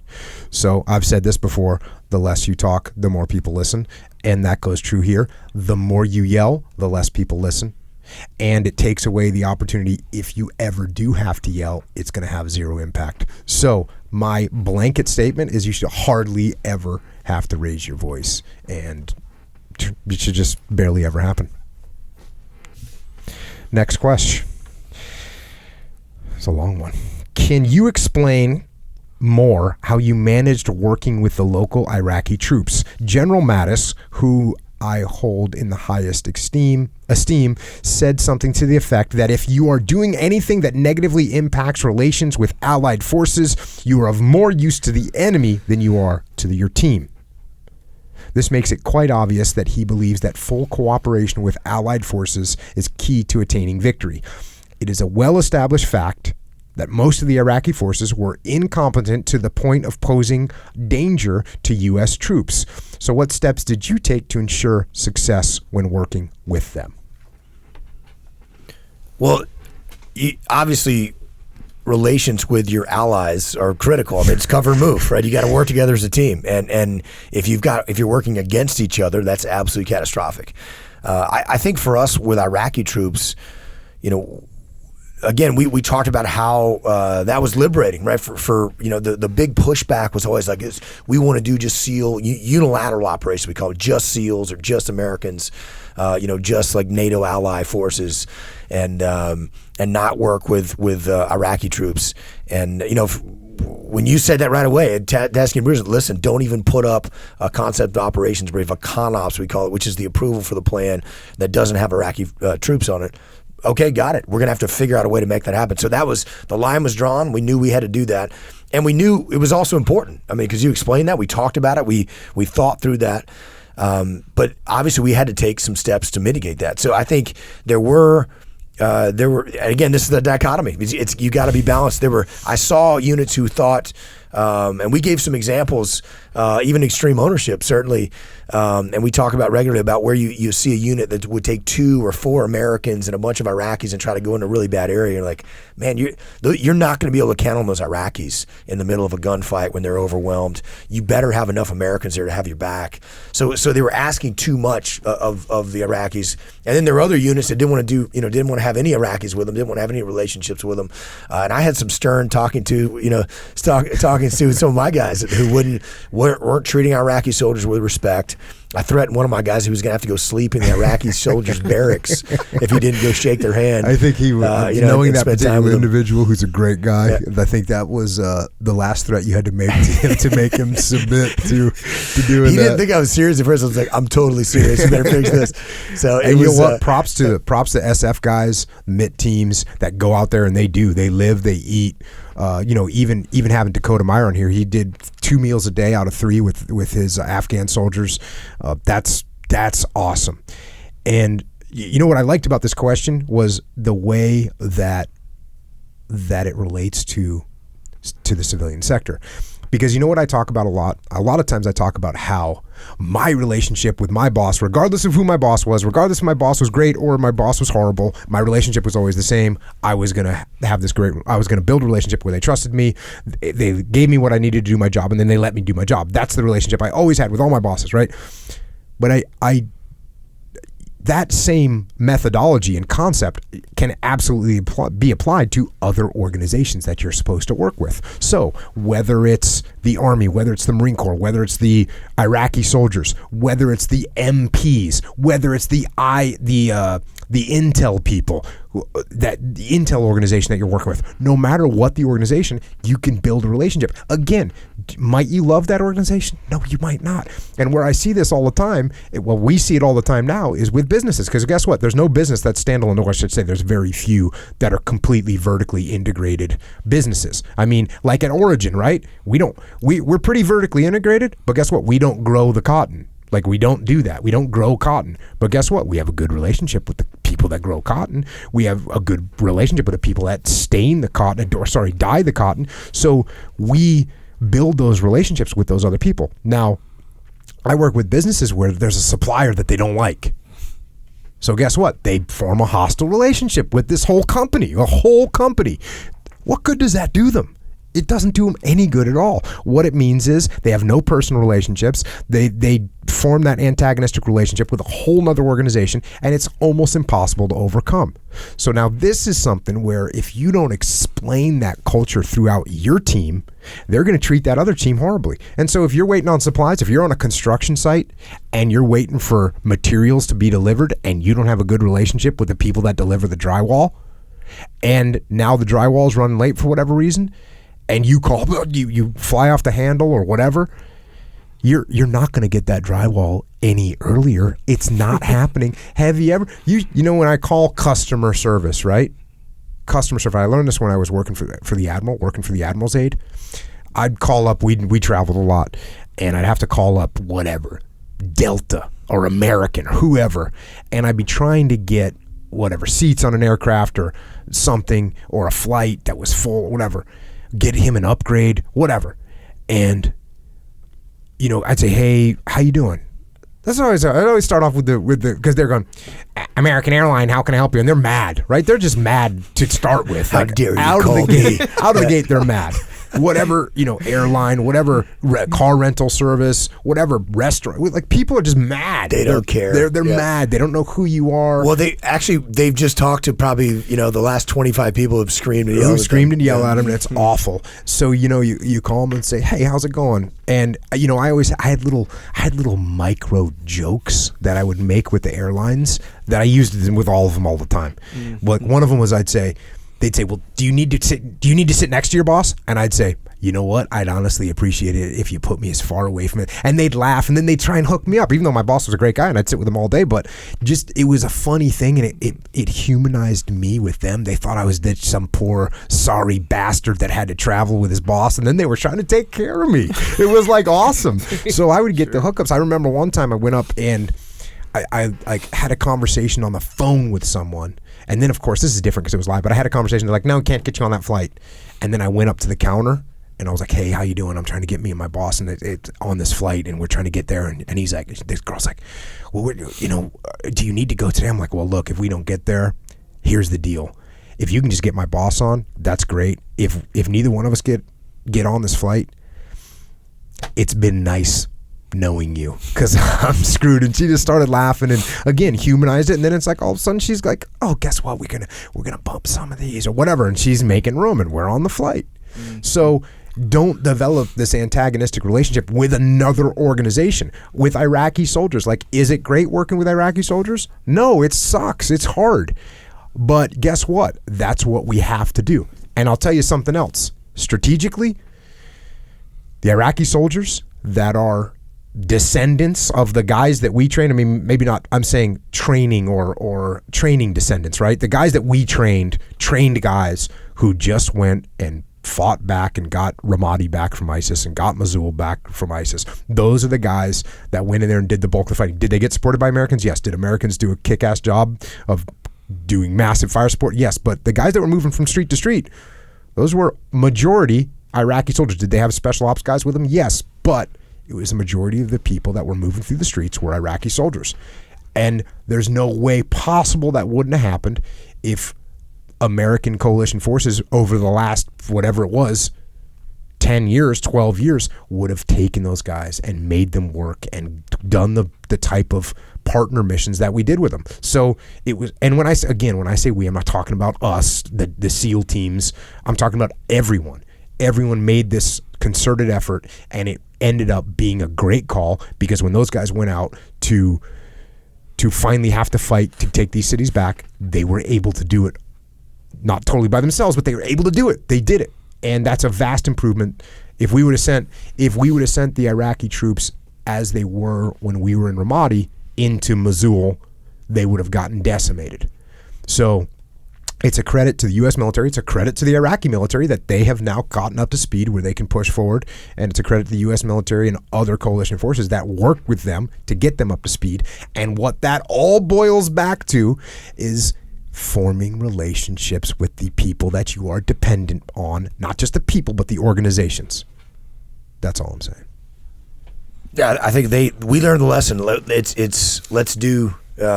use them for their strengths. And that's what we learned in Ramadi. We put them in situations where they could succeed. We took enough Americans where we could actually succeed and help them succeed. And of course we put some efforts to mitigate risk too. We always had armed guys. We always had guys looking around. We always presented a hard target if one of those guys decided that they wanted to start batting for the other team. And we were in a position to handle those problems, and we never had any issues as a result. But that's what you have to do. Is it's all about building coalitions and using people's strengths and complementing those strengths and working together as a team. It's cover move. If you don't do that, you're gonna fail. Yeah. And to all you people at the airlines, thank you. Thank you for taking care of me over the years. Appreciate it. Next question. Jocko, Leif, and Echo. Your opinion has been solicited on this leadership question right here. So we'll see how that works out. A good leader ensures his team understands what their goals are and why they are performing tasks. But how do you balance doing this with not being the leader that talks so much that the team stops listening? Did we just cover this for a long period of time? Pretty much. We did, didn't we? I guess we can leave it at this. Echo, do you agree with what we said earlier, or do you have a different opinion about talking too much? And mind you, you've said a lot today, so don't be, don't get off. Don't get crazy over here, or we'll stop listening. Mm-hmm. The guy who talks too much. No. Yeah, less is more. 100%. There you go. I agree. There you go. I like it. I will say it musters when Echo's words to the audience. He always gives an epic speech. Have solicited probably the greatest applause of everyone out there. Yeah, man. See? I guess to dig into this a little bit of how to balance that with being a leader that talks too much, I think you got to pay attention to what the reactions are you're getting from people, right? Yeah. You got to pay attention to the reactions you're getting from people. If the people are not totally actively listening to you, right? Yeah. If they're not actively listening to you, if they're taking notes, if they're looking at their phone or what, not taking notes, but if they're looking at their phone or whatever, then you're talking too much. Keep it short, keep it concise, and people will listen to you more. Also that when you say you got to pay attention to yourself, that's like a deep one. It's like you just said it really simply, like, hey, just pay attention to yourself. I mean, you didn't say it like that, but that's what it felt like. That's the hardest part right there, Because a lot of times, like, hey, me and Leif are talking, and Leif starts looking at his phone. I'm not thinking, hey, I'm talking too much. I'm saying what I'm saying is not interesting enough. So I need to say some more cool stuff, or I need to be more of this or more of that because I'm losing him, kind of thing. Yeah. Like if I'm losing you, the intuitive thought is not to completely disconnect and stop talking. That's not the intuitive thought. See what I'm saying? When you're in the situation, so you got to pay attention to that kind of stuff on yourself. Jocko does this all the time. What do I do? He like busts his phone out and starts answering emails or whatever. Actually, you know what? You're like, okay, cool. I guess our conversation's done. You know, I do that to Dean and Dean Lister. So Dean is check. Dean's really important stuff we're talking about here. He's like, what Dean does though is it makes him mad, right? He's got the pet peeve. So Dean will be telling something, and so you're doing it on purpose to get under his skin. No, sometimes he's saying some rambling stuff, right? Sure. And I've got stuff going on. Dean, come on, I know you're listening to this, bro. But sometimes he'll be saying something to me, and all of a sudden I'll look around. And now I realize I'll just be watching people do jiu-jitsu because we're normally on the mat when this happens. Mm. So he's telling me something, like looking me in the eyes, and he's like, you know, in the ancient blah blah blah blah. He'll be telling me about the Peloponnesian War or something or whatever, and as I'm listening to him, I'll kind of look, and I'll like start looking at someone that's training or looking at something, and he'll like attack me. He went through a period where he would just attack me and like take me down and just start, going psycho on me. So that got me tuned up. Where I try and give Dean some more attention. Yeah, I like that. Dean, I think that's a good because that's tactic. what you feel like. Yeah. Like when he starts doing that sort of, bro, I see what you're doing. Yeah. Well, the thing is though, and I think you're in the same boat, Leif, where I know you kind of know now. Like in everyday life with other people, you might think, I mean, intuitively anyway, like, oh, I'm losing him or whatever. But you can tell with him, if he starts doing that stuff, you're like, okay, I need to either stop or move on or something. But it's only because you know the scenario. For me, I'm always like, listen, if you can give me 35 more seconds, we'll be done with this, and then you can move on and do whatever you need to. I will say that's a bad characteristic that I have where I can do that sometimes. I'm done listening to you. So wrap it up. Efficiency all the time. Yeah. Discipline, time management system. All right. Next question for Leif. This is kind of a heavy one. You know what? All right, Leif. In-N-Out Burger or Whataburger? Dude. I do not want to go there, man. That is too much. That's too deep, that's like double rainbow too much right there. Too much, man. This is I gotta tell you, look, obviously I'm from Texas. Whataburgers are all over the place, and Whataburgers are awesome. You can't go wrong with Whataburger. In-N-Out is pretty tough to beat, though. It's there's something special about the In-N-Out. I used to have over in Pacific Beach, I had a storage unit over there, and there's like my storage unit was like right up the hill. Those are good burgers, dude. My storage unit it would like kick the exhaust like right back up into the so like the exhaust is blasting in your face, from like 25 yards, 30 yards away. Yeah. As I'm like there at my storage unit unloading surfboards or whatever, and I was like, double, we're getting some. Double. So yeah, In-N-Outs are awesome. It's tough to beat. I'm a huge fan of In-N-Out. I will say this though, where's the meat, man? Come on, those burgers. You got to put Whataburger. You got a lot more patty to it. Yeah, well, apparently you're not ordering the triple. That's what we need. Style. Quadruple. Yeah, that's what we're going for next time. It. My kids, after they would cut weight for wrestling during wrestling season, I spent more money at In-N-Out Burger during wrestling season because after they cut weight and then they wrestle all day and then you're going home and all they want to do is go In-N-Out Burger. Yeah. See. Cutting weight for me is playing football, it's like, man, you want to be as big and fat as possible can be. Just crush food. Yeah, it is. Check. All right. Speaking of combat sports, next question 6. This is a jiu-jitsu question. Should instructors not teach white belts, aka Leif Babin, David Burke, and JP Donnell? That's cold-blooded. Is that a good deal, Dave? That is good deal, Dave. Should instructors not teach white belts certain techniques? Or should why they shouldn't do them be explained but still expose the white belts to techniques so that the white belts recognize them? So There's some techniques that you don't get taught very often as a white belt. For instance, a heel hook. I believe that it is good to not teach white belts to do heel hooks because, for example, heel hooks can be very dangerous. The reason that they're dangerous is because they don't hurt a lot before they injure you. And so white belts who are by nature completely insane and going crazy and going nuts, and so when they get a hold of something, they just go as hard as they can. And by the way, they're usually going against a white belt. That's the only reason they're getting anything on them, because they're going against a white belt, and that other white belt's going completely insane, and he's not going to tap. And so what happens?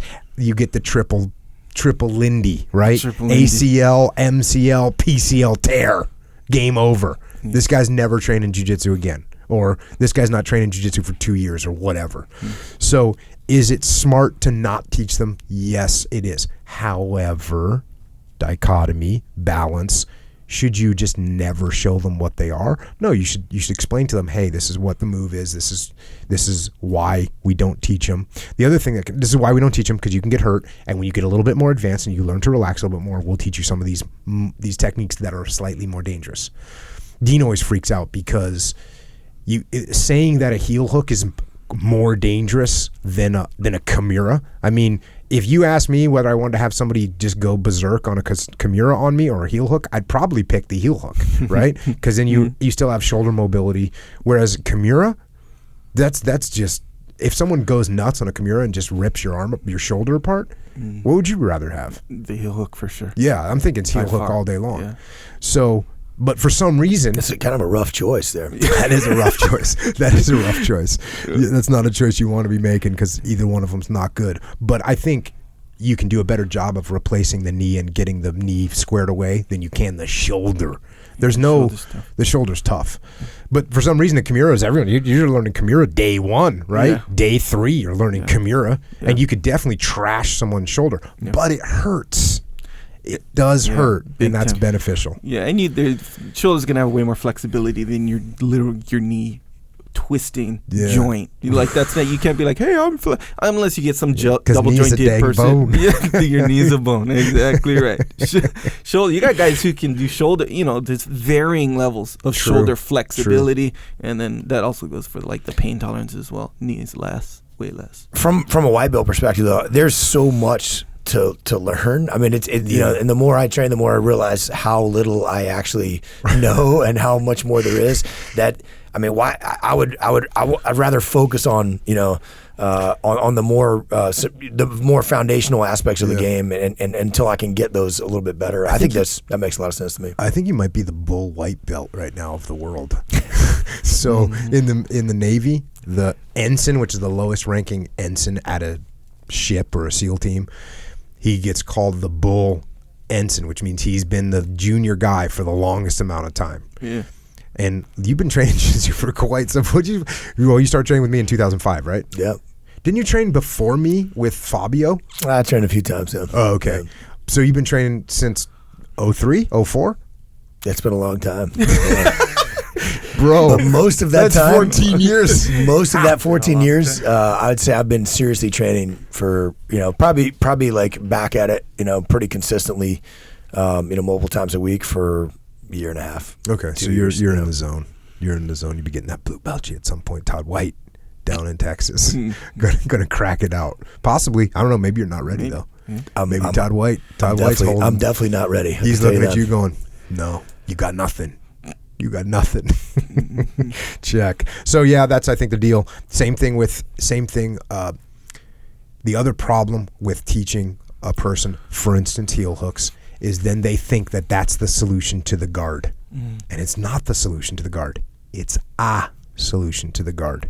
It's one possible, one small possible solution. Sure. There's many, many more, and there's others, as you said, Leif, that are more fundamental. So that's my answer. Yeah, that thing. How you say like let them know what it is. Yeah. And when you consider an actual typical white belt class, the heel hook's probably not going to be introduced in any significant capacity at all. Like no one's going to choose to spend time in a white belt class to teach a heel hook. Yeah. It typically is not going to happen. But like the control thing, right? Like, you get even a good blue belt who's been in for a long time, purple belt and up, they're going to know the control on a heel hook. Like if a purple belt does a heel hook on you, the risk of you getting injured, unless you don't tap or something like that, is pretty low. It's going to be pretty low because they know that control of just their whole body in general. And you should tap. Exactly right, yes. So the white belt, they don't even have control. Very important. They don't have control, or they have a lot less control in everything, by the way. There's a strong possibility they have zero control. Yeah, very strong, very strong. But that's with everything. Like even on defending a takedown or defending, it's like so out of control. As a blue belt, I heel hooked a friend of mine, and I hurt him, and I didn't. It wasn't even. He was a know nothing, right? And we're going, and I just started learning heel hooks, and I put a heel hook on him, and we were overseas, and I put a heel hook on him, and he wasn't tapping, and I was kind of like, oh, that's weird, why isn't he tapping? So I went a little bit harder, and then all of a sudden there was a little pop, and I let go, and I was like, ooh. And but he was a SEAL, and so he was like, "Oh, this isn't gonna work on me. Right. That doesn't hurt." I don't feel it. Yeah. And all of a sudden, so I wasn't going nuts because like I said, I was a blue belt. I was in pretty good control, but even I didn't realize at that time, this will injure him before it will cause pain, which is a bad thing to have. Bad thing to have. So these guys, if they're no one has control over anything, by the way, any of their moves, and they're doing heel hooks as a normal thing. Like, we got taught this and stuff, and it's effective. A lot of submissions, and heel hooks and a lot of footlocks are one of those ones where you to gain the position to go for that submission, you have to work a lot less than like an arm bar where you have to actually pass someone's guard and get even side control. But a lot of times get to the you got to work more to get into the position. With heel hooks, not so much like that. Yep. So if you throw it at them, you can just throw it out there, and you throw in the lack of control. Yeah, man. So you increase the chance for injury for sure. All right. Next question. I am a 66-year-old police chief and CrossFit athlete. Is your muster doable for me? Absolutely. Yeah. There'll be plenty of people who are in your age group, and there's no question that you should come and join us for muster. Get after it. If you're police chief, you're a CrossFit athlete, you can more than get after it with us. The 445 Club workouts are voluntary. We usually have. We probably have 80-85% participation. It's massive. But they're designed so that really anybody can do it. We have people with top level athletes down to folks who look like they probably hadn't been in the gym a whole lot in the last few years, but they want to just get started again. So I remember one guy that was, I'm heading in for double knee surgery in a week. And so and he was an older guy, that had been out of the gym for a bit, and he was out there, like you said, that the workouts are scalable to the individual that's participating in the event. And so we get every level. You can come to the muster literally in any physical condition. You can come to the muster and you can get after it with us. Next question. I find meetings of greater than or equal to 8 people far less productive than smaller groups, even with a structured, action-oriented agenda. Is there a maximum amount of people you'd involve in a strategic or tactical planning group? I don't think there is a maximum amount. I think it just has to be controlled, and you got to have some decentralized command where people understand. If there's just a bunch of people at a meeting and everyone's kind of speaking in turn and talking over each other, you're not going to get anything done. So there's got to be one leader who's running that. There's got to be some other subordinate leaders that and one person has got to drive that meeting and make sure that when someone starts going down a rabbit hole, okay, you guys have a sidebar conversation afterward. Let's keep this meeting focused. and ultimately a decision maker who can focus the team on a single course of action, get everybody behind them. I agree, and there's certainly times where you can bring too many people in to try and figure something out. I mean, that can certainly happen, and we have the good idea fairies that keep coming around with their good ideas and saying, oh, what if we did this and what if we did that? There's also an interesting dynamic that you just pointed out that ties into a question that we had earlier, or something that we were talking about earlier, which is, okay, so let's say we have a meeting and there's 15 people in that meeting. If the leader of that meeting then, we'll say, steps down into the position of being the director of the meeting itself, guess what he's doing the whole time? He's talking, he's pulling things, and what he's doing while he's doing that is he's getting in the weeds of what's going on. So as he's getting in the weeds of what's going on, he's losing the strategic vision. And so if there's 20 people in a meeting and you as the leader are going, okay, what do you think? What do you think? What do you think? And hey, no, let's get it refocused. When you're doing all that traffic copping, you're actually losing your strategic altitude. You're not going to be able to see and make a good, clear decision. So if there's 30, 40, 50 people in a meeting and you as the leader get down in the weeds and get down in the trenches and you start throwing down with everyone, well, it's not going to take very long. Well, you're just one of the troops and you don't see anything. Whereas if you let one of the other leaders, let one of the subordinate leaders, let them step up, let them start to do their thing, let them do the direction of the meeting. And you might even tell them, hey, run this meeting. I would do that. I'd be like, hey, you run this meeting. And then you let them get in there in the trenches and let them try and sort out ideas, and their mind gets filled with a bunch of crap. And meanwhile, you're in the meeting, you're just not running it.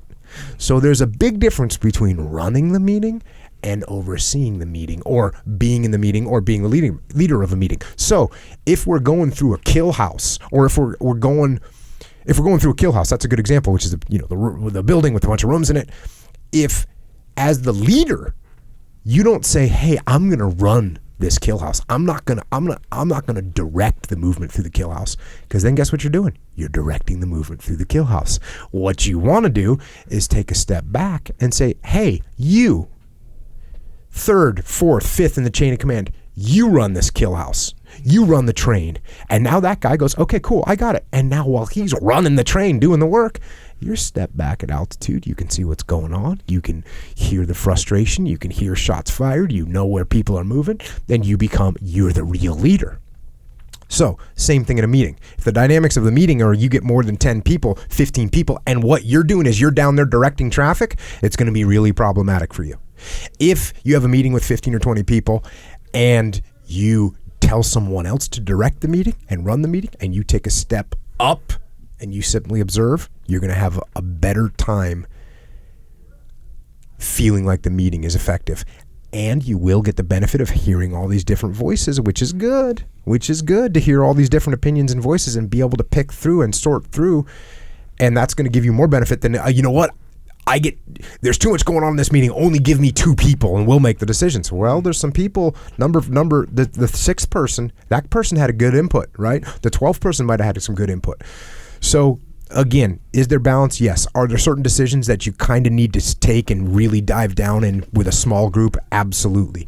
But is it good sometimes to let things air out and let someone run a meeting and you listen and you learn kind of what the overall atmospherics of the situation are? Absolutely. That's my answer. I think it's a great one. It helps people. It helps people listen to you as well, right? I mean, if you're the boss and you're just sitting back and you're not saying anything, and then all of a sudden you're like, "Hey guys, we're getting way off topic here. This is what we need to do. Here's the direction we need to go." Got it. Everyone's back on track. Whereas if you're in the middle of it, then people are just automatically, kind of doing their thing. I'm sure we've said this before, and I know we talked about it earlier too, but like when I would say something on the radio in Task Unit Bruiser, when I would say like a legitimate thing, man, it would happen. If I got on and said, everyone get to building 34 now, people would go. And one of my favorite things to do, one of my favorite conversations to have on the radio with either you or Stoner was, like, I remember you'd say, hey, Jocko, we got another mover where I want to take down building 34. And I'd come up and go, do it. That was all I'd ever said. Be like, do it. And I'd just like go, because I'm not trying to talk, right? These guys got their situations handled. Hey, he's going outside of something that we planned. Hey, Jock, I want to move to building 34 and take that thing down. Do it. Nah. Well, why do you want to do that? You know why he wants to do it? Because he's got a good reason. He's not asking me that because it's a fantasy that he thinks it's going to be cool. No, there's a reason. And he'll explain that to me later. And if it was something where he's like, I want to, start doing jumping jacks out here, then I might ask why, because that doesn't make much sense to me. But to say, hey, we're gonna hit building 34 as well. What if we were doing burpees? Would that make more sense? That makes a little more sense. A little more sense than jumping jacks. No, look, that absolutely worked. It worked for us. When you said something over the radio, like, got it, we're good. Like, the decision made, everyone's on board, and I think it's something that you've got to focus on. Like, when a leader talks, it should matter, and I think you got to be really careful about that. And I've certainly been a chief violator of that, of like going off in too many different directions. But that you did extremely well in Tasking and Bruiser, and it works. And every leader should be very cognizant of that. Yeah, the less you talk, the more people listen. All right, next question. In a middle management position, what's the best way to support the company and leadership you work for, while still showing your fellow workers they are supported and appreciated? I work in surgery at a large hospital within an even larger corporation. This is one of those things, and I remember saying, I'm sure I got this from Hackworth, but it's one of those things that I've said so many times I actually probably forget to even give credit to Hackworth. But when little problems would arise up the chain of command, and I'd be like, everyone hates the echelon of command above them, right? That's the way it is. Like, and that's just the way it is. That's the way it is. It's always they don't get it. It's always they don't understand. Unless you get somebody that really knows how to explain and communicate down the chain of command so that everyone understands why they're doing what they're doing. That's what this is. That's exactly what this is. Like, what's the best way to support the company and leadership? It's to take what the company and the leadership of the company says and translate it to the troops in a way that they understand and that means something to them, right? So you go to a big meeting and, like, let's say an all hands meeting for a company, and the CEO is saying, hey, we made $87 million last year profit. And if all the frontline troops are in there, they're like, well, that's cool. But I didn't see any of that. I didn't see that reflected in my paycheck. By the way, you gave me a $4 raise over the last 3 years. How about some of that $87 million? Kick it down to the people. So that's problematic because we aren't explaining. Hey, that statement right there will actually make people mad. The CEO's thinking, everyone's going to love me because I'm telling them how profitable we are as a company. All everyone's thinking is, well, then why can't you afford to buy me that piece of gear that we need on the front lines? What's your problem? So you actually think you're helping, but you're actually hurting, unless you can explain to people, look, we made this much profit. Here's how it's going to benefit us as a company and you as a frontline troop. By us making this much money, it means we can grow these areas. It means we can bring on more people. That means everyone in this room right now, in the next 3 years, you're going to have an opportunity to be in a leadership position. That's what I'm talking about. That's why we're trying to grow. That's why we're trying to do better. By the way, this is snowballing even more because now we're putting more money into advertising. We've got a whole advertising campaign that's going out. We've invested a bunch of money in that, and it's going to bring us more business. And that means the jobs that you think might not be stable, your job, if you don't think it's stable, it just got stable because we have the capital to get this machine moving even faster. So when you do that, when you explain to the troops why something's happening, it makes them understand, and it shows your people, hey, you're supporting. Are there times where you should push back? Yes, there are. And if something makes no sense whatsoever, you should raise your hand and say, hey, let me run this up the chain of command. Let me run this up the chain of command and explain why this isn't a good idea. And that way you can go, and when you get the reason, because there'll be a reason, and it might not be the best reason, but it'll be a reason, and you go back to the troops and say, hey, here's why this is going on. This is what's happening. This is the decision they made. And you know what? We're going to do our best to execute it because that's what we do. We make things happen. We're going to get it done. Boom. And we've got a great depiction of that in the talking about being humble, not passive, and pushing back where it matters in the Dichotomy leadership. That whole section is talking exactly about that. It's a very hard thing for people. And the basis of this question, though, is the us versus them, right? Front lines versus corporate headquarters. And you've got to defeat that. If you're a good leader, you got to recognize, look, we're all on the same team. We can't do what we need to do without having the support and the resources and the approvals of plans from the corporate headquarters. And at corporate headquarters, it oftentimes. So not only is there frustration up the chain, there's also frustration down the chain. You hear that all the time, like, well, the front lines, they don't really get it. They don't get it over there. Well, listen, the front lines is where the actual mission gets won or lost. Yeah. So you've got to. You might want to have them on board with the program. Exactly. So you got to make sure that that it's got to. If you want a successful team, you can't have us versus them. Everybody's got to board for the big win. Get on board for the big win. Yeah, well, the Full Metal Jacket, right? What's your problem, son? Why don't you get on board for the big win? And you think, oh well, if I'm the general and I'm telling this young guy that's got a peace sign on his helmet that represents the dichotomy. Maybe that's where I learned the word dichotomy from. That represents the dichotomy of. What does he say? The dichotomy of man. I think he says the duality of man. The duality of man. Yeah, you're right. That represents the duality of man. Why don't you take that thing off and get on board for the big win? And that's such a great line from that movie. Join the team, son. Get on board for the big win. That's such a great line from that movie because that's exactly what we're talking about. That does absolutely nothing for that frontline soldier. That goes, oh, okay, you're saying that, and I'm literally burying people right now in this situation. And so for you saying that to me means nothing. In fact, it shows how completely freaking out of touch you are. And so they did a great job in that movie of representing that through one single line. Hey, why don't you just get on board for the big win? It's like, well, no. Actually, why don't you lead? How does that sound? So, communicate up and down the chain of command. Make sure people know why and tie in why it matters to them. Next question. In extreme ownership, you talk about being close with the team, but not so close that they forget who's in charge or that the good of the team suffers. How do you overcome the isolation of leadership? What strategies did or do you employ to avoid the isolation becoming an issue? This is an example of I'm going to take this to the extreme.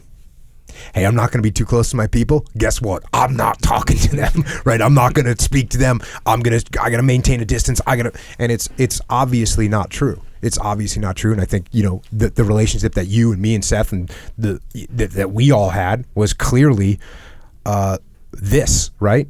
I wasn't alone. I wasn't isolated as the leader because we were all bros and hanging out. And now, did it start off like that? No.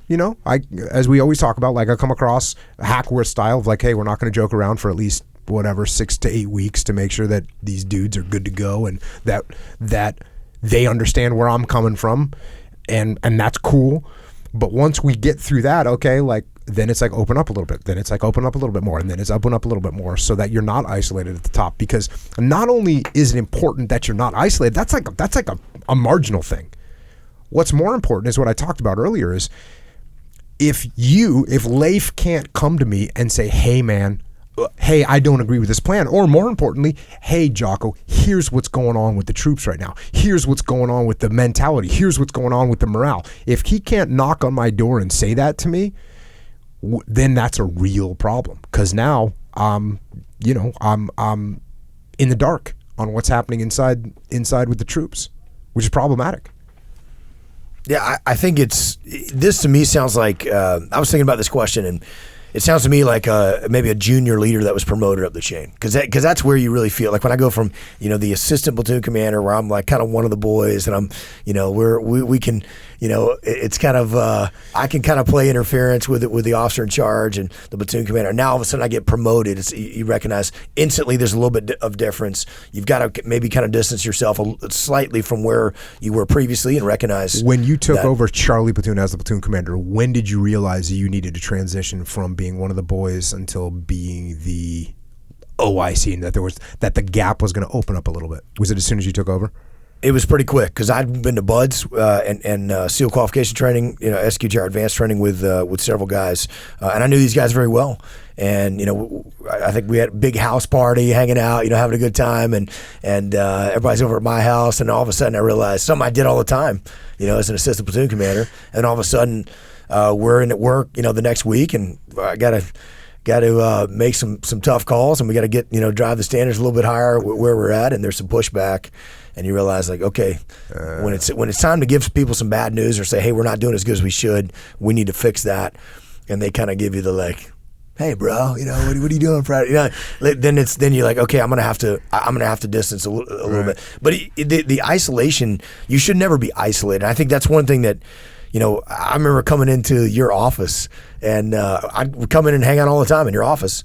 You know, you'd come in and hang out in the platoon space. I mean, I'd come, you know, we'd see each other in the gym. We were always trying to find a way to like hang out and talk, and it was even when, you know, Seth's dome was all the way across the other side of the city. I mean, we'd still connect with him and talk to him on the phone every once in a while. Well, I talked to him all the time on the ANDVT. You guys talk regularly, but even me, you know, we'd always, when he came by, like we'd always try to get together and talk to each other and catch up, whether it was in the chow hall or you know, in the platoon space. And you know, guys like, I remember Tony would come in there. I'd walk in and I'd see the win plan written up on Jocko's whiteboard in Tasking a Bruiser, where Tony had written down all the things that we needed to do to win in Ramadi. Which were pretty harsh. Yes. True, but probably on the level like Genghis Khan would certainly have approved. There was the Genghis Khan win plan, which, you know, well, hey man, but that has its merits. We were joking and laughing about that. This is the relationship Jocko had, you know, not only with me but with other leaders in the task unit, and I think you have to have that. I mean, you've got to have a relationship with your people. You can't think that I can't talk to anyone, I can't interact with anyone. I think you're going to be unsuccessful as a leader, you know, if you try to roll that way. It's just not going to work.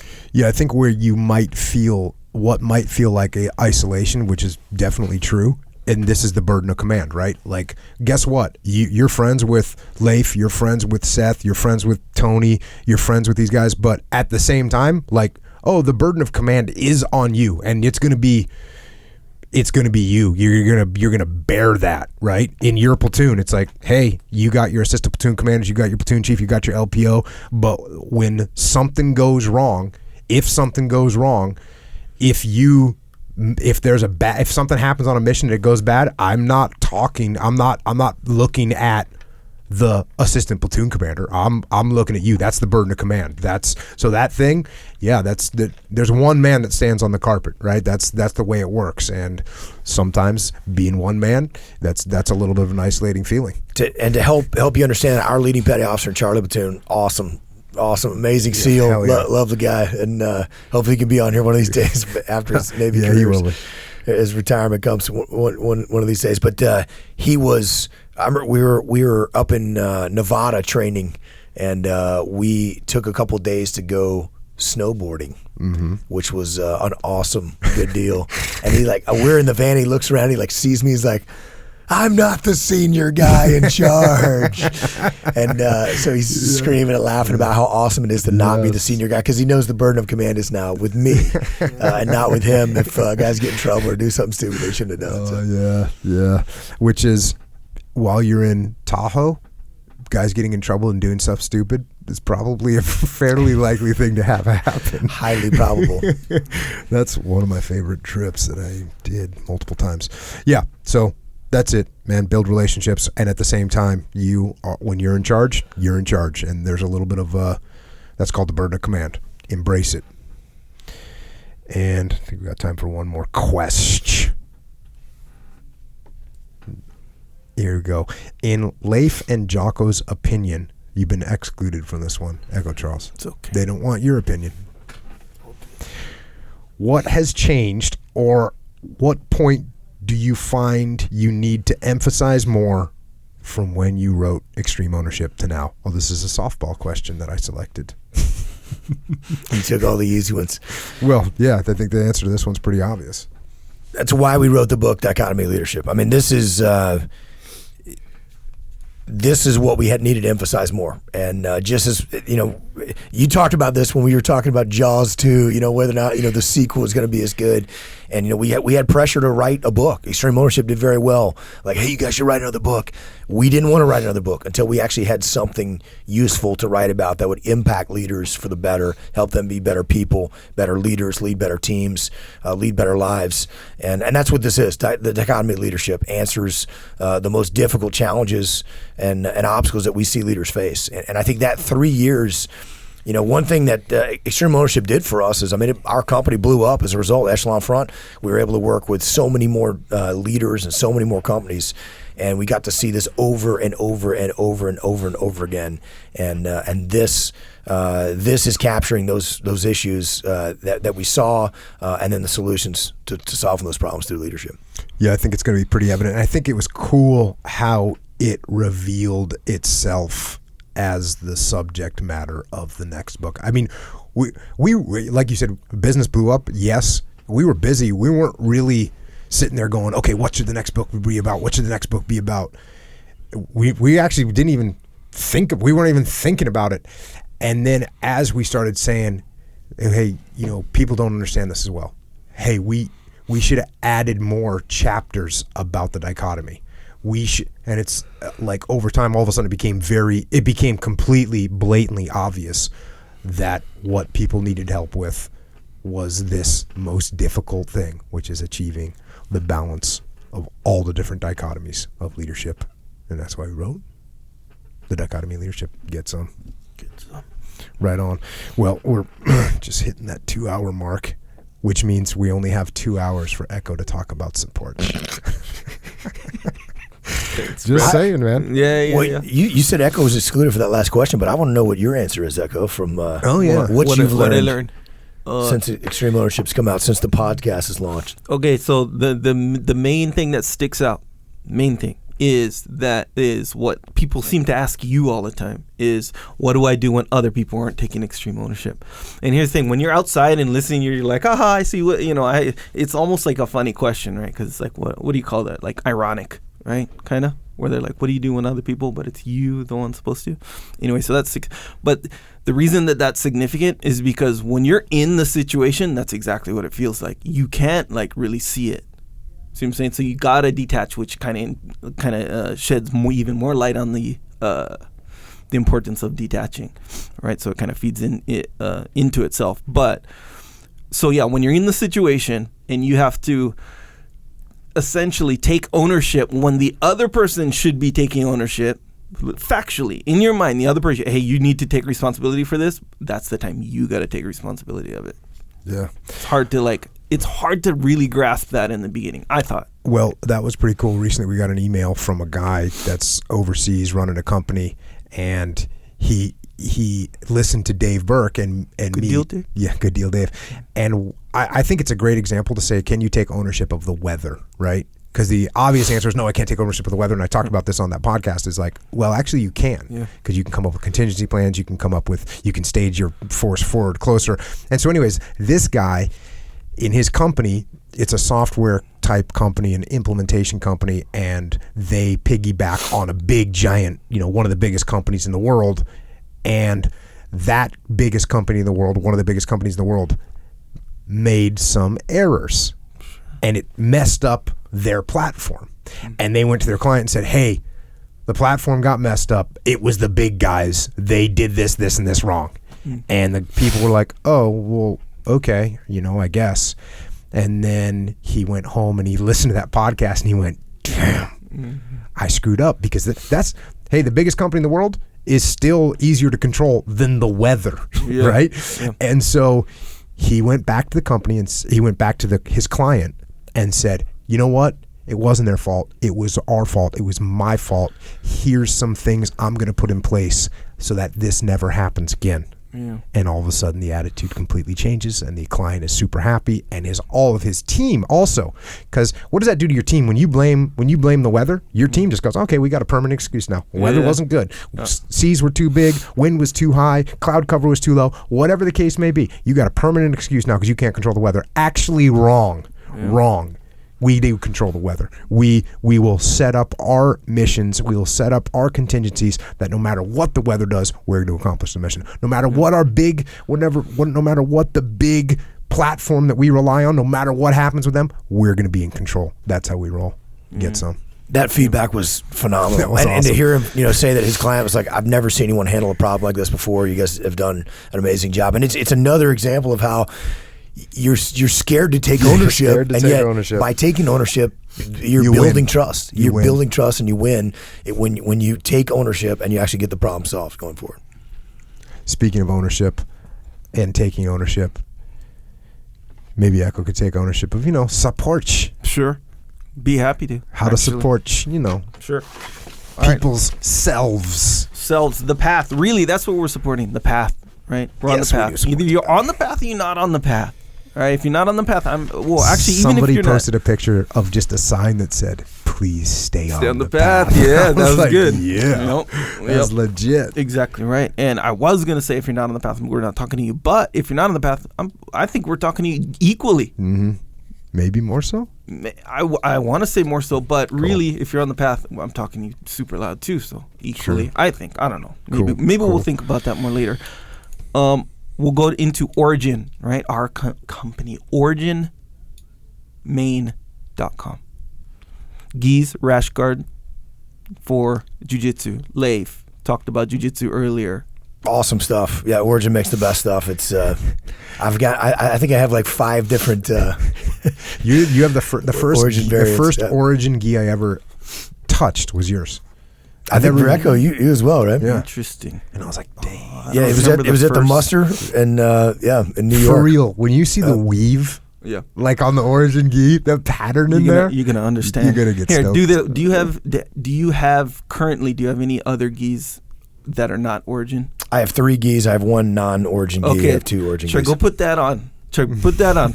And I like then, he says it like it's a threat. Well, put that on. See what happens, boy. See what happens. And I'm serious because I put on mine. I was like, oh, should I keep this or not? I put on one of my old ones. I was like, bro, I can't wear this. Like it doesn't. It's not correct. Donate those gis. Even at the white belt level, I can totally tell that I roll better in my Origin gi. Oh yeah, 100%. See now that's a whole nother level. I said they felt good. He's rolling better. I'm telling you, I know, but there's something about like it actually has give to my shoulders. I can move in a way that like with my other gi, it's like it's really tight. I can't move, and I feel like I don't. I seem to be more successful. What percentage of increased performance do you achieve wearing an Origin gi? At least 19%. At least 19. Okay, a minimum of 19%. Actually, that is a good point because I had a gi. It was like my second gi ever, and I was like, hey, that one looks cool because it had like cool designs on it or whatever, and it was like thick material for some reason. I thought that beefy thick material looked cool, so I got it, and I'm not gonna name the name of the brand, so it doesn't even matter. But when I'm rolling in it feels like more claustrophobic, like with which we know you have an isse with. I did before, back in did those I cure days. You that? Did I cure you of claustrophobia? I think you were a contributing factor to the cure of my claustrophobia. I was rolling with Andy, and we were rolling with the gi, and I was trying to do like a crazy whatever. Lapel, not lapel. What's the down here, like the bottom part of the jacket? Yeah, that's the lapel. So I had Andy, and I was almost just working something, and I didn't have enough jacket out, and I was like, I whispered to him, I'm like, I'm gonna have Origin make you a thing with longer for you, for him to wear when I'm rolling with him. Yes, exactly. And then he was doing you know how people drag your jacket and they get between your leg on a single, you know what I mean? Yes. And he's like, that's his game right now. And I told him, I'm gonna have Origin make a gi for me that's shorter there so you can't grab it. So anyways, tailor to your gi. We got to do it. But that makes sense though. If you roll better, like if you're feeling like you're kind of in a straight jack, I'm not saying other brands feel like straight jack. I'm not saying that, but I'm saying if you have a specific feeling while you're rolling, and it's improving your fit game, of it makes all the difference for me. Yeah, and particularly for a guy like me who's not very flexible, it's awesome, and it definitely improves your game and it helps you. And you look good, by the way. Side note. Also, speaking of looking good and feeling good and comfort, they do have joggers and t-shirts and whatnot. Most comfortable joggers still to date, in my experience, which means a lot. Are you getting Jocko to wear those joggers yet? Joggers, yeah. I think even though they're apparently the undisputed champion of comfort, according to connoisseur, yes. and rash guards. I wear the rash guard when I'm working out. Some days, the days I wear it when I'm working out, it's long sleeve, is when I'm doing a lot of stuff on the rings, so my arms don't get all chafed up, which is a comfort move if you break it down. Just saying. Yeah, well, I'm approaching that. Let's say the results of not having the rash guard impedes or gets in the way of your functionality or something like this. True. You know how like some people they'll wear straps or they'll wear I don't know what do they do. Oh, like someone that's in a full powerlifting suit. Yeah. You ever seen that? Yeah. Well, Like the full thing? Yeah, but that's more of like in a, I don't know. When someone else has to put your belt on you. You know what I'm saying? When they're like heaving, there's 2 or 3 people trying to heave the belt into position. Yeah, I guess. No, I'm thinking more because like compare that to your rash guard scenario, right? It's like something that's gonna like, you know, people wear those things on their hands so they don't get blisters. Oh, yeah, right. yeah, So the yeah. blisters, sure, you could power through it, but if it was measurable, would it get in the way of the performance? The blister. If you do rip a callus, which sometimes people post rip callus, and I get it, like you got a good workout in, but guess what? Your tomorrow's workout is not going to be as good, especially if you got deadlifts. Exactly. Tomorrow, right. the deadlifts with the ripped callus from pull-ups, it's a bad Yeah. time. You need to go back for some maintenance and make sure you don't rip those calluses. Yeah. So And the question is, I'm stoked you got after it, yeah. but I'm not stoked the next day when you're like not being able to lift. Yeah. So let's say they wore gloves, or in your case, you wear the rash guards. Is that technically for comfort, or is it for to so you're facilitate You're functionality? helping me. Appreciate it. Yeah. I Appreciate don't know if I could see fit to say that I've witnessed you do anything for comfort as far as getting after it goes. Okay, well that's cool. Yeah. I'll keep note. Yeah. We'll keep looking for that one. Also, what supplements? Yeah. Jocko has supplements. Yeah. Jocko, what supplements? Dude, we got joint warfare. We got krill oil. We got discipline. Joint warfare and krill oil is for your joints. And now, surprisingly, alternate fact, curcumin is also good for your brain function, apparently, which I could use all the help I can get. Yeah. Sure. I just got an order in, a new replacement order in for some krill oil and joint warfare. Yes. Wait. And you're on the discipline train right now? I'm on the discipline train. I got, right at this moment. I see you got some discipline. Right there. at this moment. Unfortunately, I lost discipline earlier. Yeah. Dude, this is weird. Lack of discipline. Yeah, he had a lack. He made discipline, and then he lost his discipline. I mixed up a huge bottle of discipline at Jocko's house, and then as we were leaving to come here, I'm like, what the hell did I do with it? And I was like, Leif, where is your discipline? I think your dog is probably getting after it right now, just like on level 19. But you got it back though. I see. So that's good. Yeah, mulk. Can't forget about the mulk, which is the tastiest of all tasties. So, this is comfort. So this is a comfort food. Oh yes, this is a that comfort is true. food. That is true. And I'll be honest with you. Now, maybe I burn myself out on mint, but I've been going Richter on PB. Yeah, and then I haven't tried these yet. I've got mint chocolate chip that I've we'll go get some that's right really after. too bad. So the chocolate or the peanut butter chocolate comes in, right? Oh, big hype. We're talking about it. When's it come in? It's supposed to come in this 1 week. It took a few days later, whatever. Big hype comes in. Everyone's fired up. I'm one of those people. So I'm like, boom, I'm pounding. So I'm pounding chocolate peanut butter now. Pounding it. Milk train. Full speed, double milk train. Eh? So after a while, I'm pounding the peanut butter, one, and then I look and I still have that mint one. One day I go in, I'm gonna make it. I see the mint one, and the mint one, it looked like it was looking at me like, "What did you forget about me?" Like I was cheating on the mint, like I had left the mint. So I put the mint one back in, and I was reminded that is my favorite one. Yeah, it's the your favorite mint. flavor. Yeah. I hear you, but they taste good. Yeah, see, it's kind of like it's ridiculous. Yeah, it's ridiculous that you can just completely eat that and just enjoy it. Yeah, my daughter. Somebody's been posting. I've been retweeting it. Someone's been posting like mulk recipes. Oh yeah, and they're all these. That's a good idea. I'll be honest with you, I haven't tried any of them yet because that's not my thing. What do you just put it straight in milk? Oh no, I just put it in milk. But this guy's creating like cookies, meatballs, pancakes, cookies, all kinds of crazy milk conventions, and they look good. Yeah. And he's saying they taste good. So I don't know. I'll give them a try. What you do is, or what I wound up doing is, because peanut butter is like, in my opinion, undeniable thing in life. Peanut butter, the flavor. It is. So the mint chocolate does. So I put the peanut butter, actual peanut butter. Sometimes you can mix one scoop in one scoop. Peanut butter chocolate and the mint chocolate. Cool, but you've done that? Oh yeah. I'm not doing that. That's like crossing the streams in Ghostbusters. As far as I'm concerned. And that's how they won the movie. That's how they defeated the bad guy. They crossed the stream. Exactly right. I'll stand down over here. What you do is you put peanut butter with the milk one. Do that. Report back. Okay, I'll try that if you want. Hey, I would at this time invite everyone to the immersion camp, but it's sold out, so I'm sorry. Sign up next year early and come hang out with us at the immersion camp. Check. Yes. Also, good way to support. Jocko has a store. It's called Jocko Store. And this is where you can get apparel. Apparel's cool, right? Yeah. Fashion is not cool. Not cool. Okay, We the don't do term fashion. Okay, Yeah, cool. we're not doing Apparel. fashion But over if you here want to on our represent... end. Yes. It's not what we're doing. All right, there you go. But you will look fashionable if you accept the term fashionable. Jocko doesn't. Maybe not. Yeah, all good. You'll look good, though. I think. I don't know. That's a matter of opinion. But if you want to represent, that's where you can get shirts, rash guards, hats. Trucker hats, namely. Trucker- Leif, Jocko trucker likes- hat or flex fit? Where you at?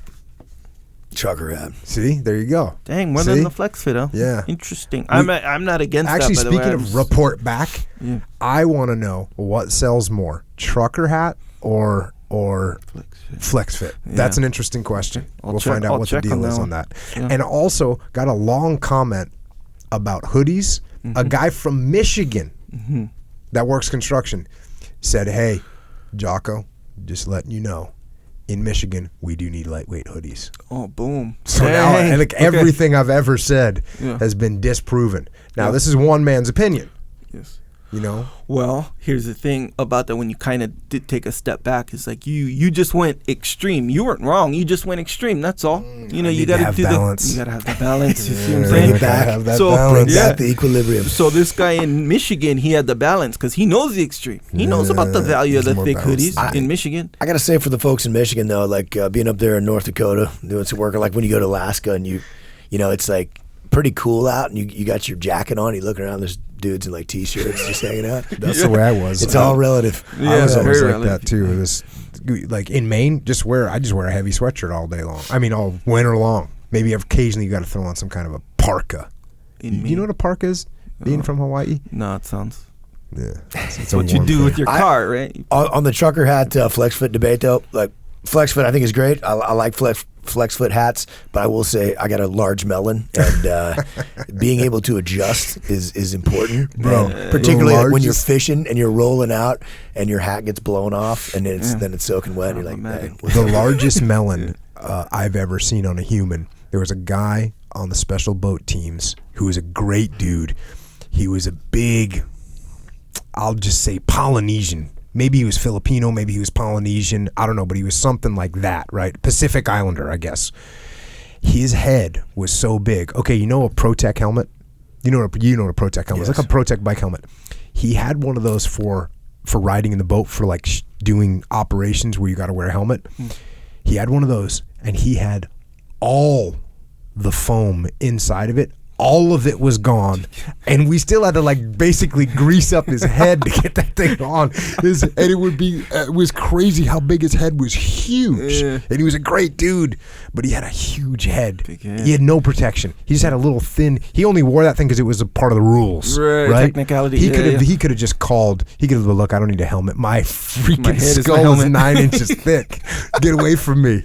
I can't even put this stupid helmet on, people. All right. Yeah, so check. he would need the flex fit. Need a lot of flex in that fit. You need a lot of flex in that fit. Damn, I don't think the trucker would fit. Nonetheless. Anyway, like I said, jockostore.com. That's where you can get all this cool, my opinion, cool stuff. Some And women you made stuff on new there stuff by the too. way.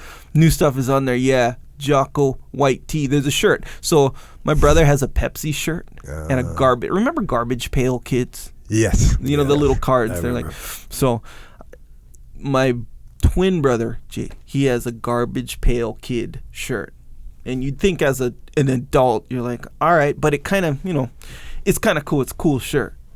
And then you get your Pepsi shirt. Like, even if you don't drink Pepsi, it just looks cool, right?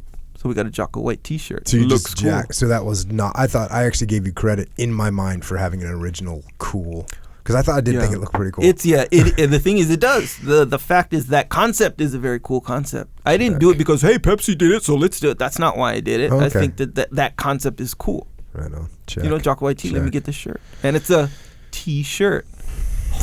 Very We call funny. those layers. Anyway, yeah, some new stuff on there. Check it out. Check. Also, good way to support is to subscribe to the podcast if you haven't already on iTunes, Google Play, Stitcher, wherever you listen to your podcast, just subscribe. That's a good way to support. And leave a review if you're in the mood. And you want your kids to listen to this podcast, but you can't because sometimes it's completely inappropriate. But for that reason, we have the Warrior Kid podcast. And that's questions from Uncle Jake or for Uncle Jake. And so you can get that one too. The YouTube, we also have a YouTube channel that you can subscribe to. Hey, subscribe. You know what? Let's not do this. You never watch a YouTube video and then at the end it goes, please subscribe and click whatever. Right, click. We're not going to do that. Yeah. We're not going to do that. When you think about it, and I don't want to go into a whole deep thing here, but it seems like as a consumer, right, as an audience member, a viewer of videos, whatever, and it does defeat the whole purpose of clicking like, right? When you like a video. Let me ask you this. How many people do you think get the end of a YouTube video where it says, click subscribe now to watch more awesome videos? How many people does that convince, push them over the edge, and they just can't stop from clicking that subscribe button? I don't know. But from what I've read before, it's like they recommend that, like that you do that as a content creator is what they call it. They say, yeah, hey, just ask because people will do it kind of thing. It's kind of like, hey, you can't get it if you don't ask. But it does kind of give you this kind of underlying feeling of like you're asking me to do something that's made to be organic. It's made to be, if you like this video, you press like. That's what that thing is made for. And now you're asking me to violate that whole reason that it's made. So you want me to do it as a favor. Like you want me to like your video as a favor. Like I was watching your video because I thought we were just cool. I thought we were just having a little moment, right? A little 2-minute and 30-second moment. And then I get to the end of it, and now all of a sudden you're coming out saying, asking me to do this and do that. No, now I see what it was. Yeah. It was a setup. And look, I'm not saying that's what people are doing. I'm not saying that's what you're doing if you're doing that. I'm just saying as a consumer or as a viewer, that's what it kind of feels like. Well, we'll try and avoid that by just saying, hey, on this podcast, go there and subscribe to it. That way you won't get bothered with a little thing from Echo at the end that says, please click subscribe to catch more videos from Echo Charles. Jocko Podcast. Actually, here, let's put it this way. The most, how should I say, accurate, for lack of a better term, way to put it. If you didn't know that we have a YouTube channel, we do. If you didn't know you could subscribe to it, boom, now you do. If you want to subscribe, you can, but that goes without saying, obviously. Okay. Same thing with the likes. I like it. That's a YouTube. Subscribe to it. Yep, it's true. Also, if you're working out, you want to switch it up. I'm going to talk about Onnit. So, onnit.com/Jocko. Here's the thing, too, which I kind of forget to say. You get 10% off if you go to the /Jocko. Mm-hmm. So go onnit.com/Jocko. So when you're buying your kettlebells, primal bells, legend bells, rings, and battle ropes, stuff like that, go onnit.com/Jocko. That's where you can get 10% off. Really good stuff there. Good info as well. Psychological Warfare is an album with tracks. We're working on number 2 right now, so we'll make that happen. And I'm getting some good requests via the interwebs about what should be on there. So iTunes, Google Play, MP3 platforms, you can get that Psychological Warfare album with tracks. But what is that for, though? We're not going to let you say it. Everybody knows what it's for. What's it for? Don't say it. Do you know what it's for? Yes, he knows what it's for. It's to combat those moments of weakness that we all have. I'm going to make a psychological track about how to not say something that has been said. Wait, what do you do it? How do you do it? Oh, yeah. Something something that's not been said. Yeah, beat a dead horse. Yeah, I'm just saying if this is the first time they heard it, they're going to be like, hey, what is that? Psychological warfare? I know what the traditional psychological warfare is. It's kind of like if I kept saying, hey, Jocko White Tee, oh, you know what? You can deadlift 8,000 pounds. And I kept saying that over and over again and never stopped saying it. Yeah. That'd be kind of like what you're doing. Yeah, but so it seems like it from your perspective. But from the perspective of someone just tuning in, you're not saying it over and over. Who's just tuning in? We're 138 podcasts deep. Here's the thing. And they started here. If they did, they'll go listen to another one. They'll hear it eventually, bro. Yeah, and then they'll start to hear it over and over again. Right, but I'm saying as an individual account, which means more, in my opinion. Yeah, okay. I think this can all be said on the mat. Yeah, that's right. I agree with you. Thank you. No, we're getting answers. I like it. Jocko White Tee, Amazon. Cans. You can get cans. People don't know this. You can get cans of Jocko White Tee. It's stop drinking other energy drinks that are filled with sugar and other crap and get yourself some Jocko White Tee. Let me ask you this. So you know how there's these pre-workouts? Yeah. Right? You know what a pre-workout thing is, right? It's like super, like it's I don't know what pre-workouts are, but I know what pre-workouts are. Anyway, you know what I'm talking about, right? The one they have like a bunch of caffeine, whatever. The label is real shiny a lot of the time. You know what I'm talking about? Oh, you know the ones that have a label that's really shiny? Yeah, I know what you're talking Lightning about. bolts on them a lot of times. Yeah. All right, so let me ask you this. If I have a Jocko white tea in a can, Yeah. it's cold, Yeah. right? Very refreshing. And then I put some of that energy pre-workout in it, since it doesn't have that much caffeine, and I was maybe looking for some caffeine. If I put that pre-workout stuff in the Jocko white tea, how much of a violation is that on a scale from 1 to 10? I don't think it's a violation, but I would just use discipline. You can put discipline in Jocko white tea. Yeah, but that's just another microdose of caffeine, though. Oh, so now you just want caffeine? But I want the Jocko white tea. That's the thing. Sure, the taste got jammed up. There's 60 milligrams of caffeine in Jocko white tea. That's enough, bro. Let's say hypothetically, one was looking for more than 60 milligrams. Get Greek fire. Okay, so You know what Greek fire is? yeah, Origin. Greek fire from Origin, which has caffeine in it. It's like a fat burner, right? So if you get that has caffeine in it, and it'll get you what you need. All right, so the violation level 4.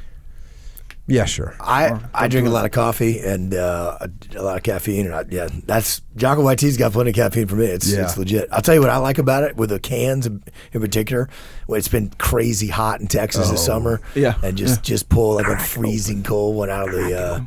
If I'm about to jump on my truck that's 125 degrees from sitting out in the sun, and crack open a super cold while I'm rolling down the road, it's pretty legit. Yeah. That's what I like. It's mellow. I gotta make it. You know what I gotta make is I gotta make something that like this that you can drink before you go to bed at night. Oh yeah, huh? Just because I can't. I mean, I want. Sometimes it's 7 or 8 o'clock at night, and I think, oh man, I'll crack one open. But then I think, no, then I'll be all wired up all night. Potentially, Yeah. What, So you gotta like be you careful put some about it. sort of a because there's like tea. What do you call the tea that you brew before bed? Makes you mellow. Oh yeah. So like, Chamomile, kind of that. Yeah, Wow. so, like chamomile tea. Whoa, Bring it on. We got a situation here. Leif Babin Hey, man. coming in strong for the tea. Don't tell you're married to a Brit. Don't tell me you don't know all about tea. I didn't know about what is it? chamomile. Ooh, Yeah. look It's at true. this. Check Yeah, it so you out. could take that approach, Chamomile. right? You could call it. So we could you know, have Jocko chamomile tea. Oh, wow, you could call it that if you want. Yeah, I would probably just call it I'll figure something out. But I will do that. Something because I hardcore. do need something at night, warm, hot in the summertime or hot in the wintertime, but you could drink it cold. That's tasty. Because that's the thing about the Jocko white tea is the taste is good. Like we had this, I thought where you were going with this was, if you had a can of Jocko white tea and a can of the most sweet, like doctored up thing that's supposed to taste delicious, which would you pick? I'd pick Jocko white tea all day long because the taste is. You know when you realize that Gatorade. No offense against Gatorade. No, a little bit of offense. You know when you realize that Gatorade doesn't actually quench your thirst, like when you're, I don't know. I think I was 20, right? And I was real thirsty, and I drank a Gatorade, and I was like, "Why am I still thirsty?" Yeah. That because there's syrup in there or whatever doesn't work good. Jocko white tea, you get that quench. It's not like you that. get the legit quench going. Well, back to the energy or the pre-workout mix in the tea scenario. This person that we're talking about didn't finish it because it did jam up the whole tea scenario. Okay, It was like a theory. That's cool. Check. Nonetheless, yeah, there it is. Boom. Jocko white tea. Outstanding. Hey, books. We got Way of the Warrior Kid books. Way of the Warrior Kid and Mark's Mission.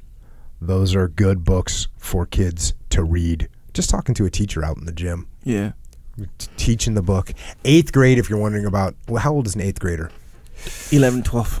11, 12. Yes. So 11, 12-year-old, definitely in Maybe the zone. 13. Sometimes when I meet someone and their kid is 8 or 10, I just think your kid's in the zone. Yeah. And they dig it. So Way of the Warrior Kid and Mark's Mission. I just started reading Way of the Warrior Kid to my son. Does he get it? He's 3, right? He's 3. Does he get it? We got about 30 pages into it. And he was yeah. fired up, and he wanted to go out and do some pull-ups. It's funny. They get certain parts, right? Yeah. They, the grander kind of messages may not, compute quite yet, but yeah, they'll get certain parts. So they'll like when this part comes. Yeah. Just keep doing it. That's what I do. stoked at the feedback on that one. Also, Discipline Equals Freedom Field Manual. It's a manual about how to get after it. Sure. And the audio version is not on Audible. It's on iTunes, Amazon Music, Google Play, and other MP3 platforms. So you can make it. Specifically, we did that. Yeah. Maybe took a little financial hit. Whatever. Want people to be able to use it as an alarm clock in their phone or a ringtone. Mm-hmm. So that's what you can do there. Those are a few books. Then we got Extreme Ownership, obviously, which Jocko and I wrote. Been out for 3 years now. We have a new edition out. And, of course, Dichotomy of Leadership, which we were just talking about. And that's it's available now for pre-order. It'll be released September 25th. Super excited about that. Looking forward to all you readers out there providing us some feedback on that. And I hope this is at least as useful to you in your lives, professional and personal lives, as Extreme Ownership. So go get some Dichotomy of Leadership. Find the balance.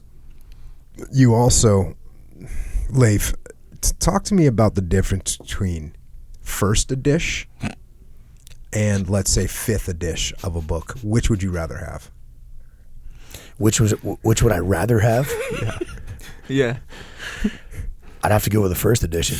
That's right. Damn right. That's sort of the standard. Yeah, it's the standard. Is there anyone running around going, man, I wish I had the 9th edition? Yeah, of can't this wait book. for that fourth edition. Yeah. No, it is pretty cool with Extreme Ownership, with their people still come up to us and have, and the original paper this was printed on was not very good for Extreme Ownership. It doesn't have the #1 New York Times bestseller across the top. So every once in a while we still see some of those. And you're like, wow, that was a first printing run. Yeah. It's pretty cool to see. I just did that the other day. So a girl came up and I was signing her first edition. And there's 4 editions that you could possibly have. There's more than that, but the first one that came out is white and there's no sticker on it. As soon as that made New York Times bestseller, they went and got stickers that says #1 New York Times bestseller, and they put them everywhere because it's an advertising gig, right? Sure. But so the people that got the first 10,000 copies, it's just a plain first edition. So I know there's people, and then they got the stickers on it. So you're still early. Mm-hmm. Then you got the one that actually has printed on the cover, #1 New York Times bestseller, blah blah blah, and then finally we get to the fourth version, which is the black cover, back in black, which is we have to say that one's pretty dope. It's cool, too. yeah. It does look wicked cool. It's a different avenue of coolness. Yeah, it's a different avenue of coolness, but still the first edition. We always like the first edition, and if my point is, if you want the first edition, you got to order it pre. Yeah. Otherwise, you're gonna get some other. You'll get one that says something else on it, be all different, and we'll know. When I meet you, I'll just be, oh, you want me to sign that for you? Huh? That's cool. I'm glad you got in the game eventually. Oh, no, man, appreciate it.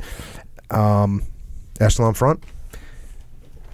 If you're interested in coming and bringing us in to talk to your leadership team, your frontline troops, your mid-level managers, whatever it may be, that's what we do with Echelon Front. Is we solve problems through leadership. Everything that we wrote about Extreme Ownership, all the things that we just talked about for Dichotomy of Leadership, this is what we do.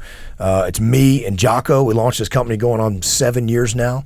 And we worked with a lot of companies since. And now, in addition, we've got, to me and Jocko, we got JP Donnell, we got Dave Burke, we got Flynn Cochran, we got Mike Sorelli, and we just picked up a new member of our team, Main Gun Mike Bahama, a company commander with us in Ramadi, outstanding guy, awesome team of folks. And so you're interested in what we do through Echelon Front, go hit us up at echelonfront.com. Also, we got the Muster, which is 2 days leadership conference seminar gathering. That's what I'll call it, the gathering. It's a leadership muster. That's what it is. Straight up, yeah. October 17th and 18th up in San Francisco. All the other ones have sold out.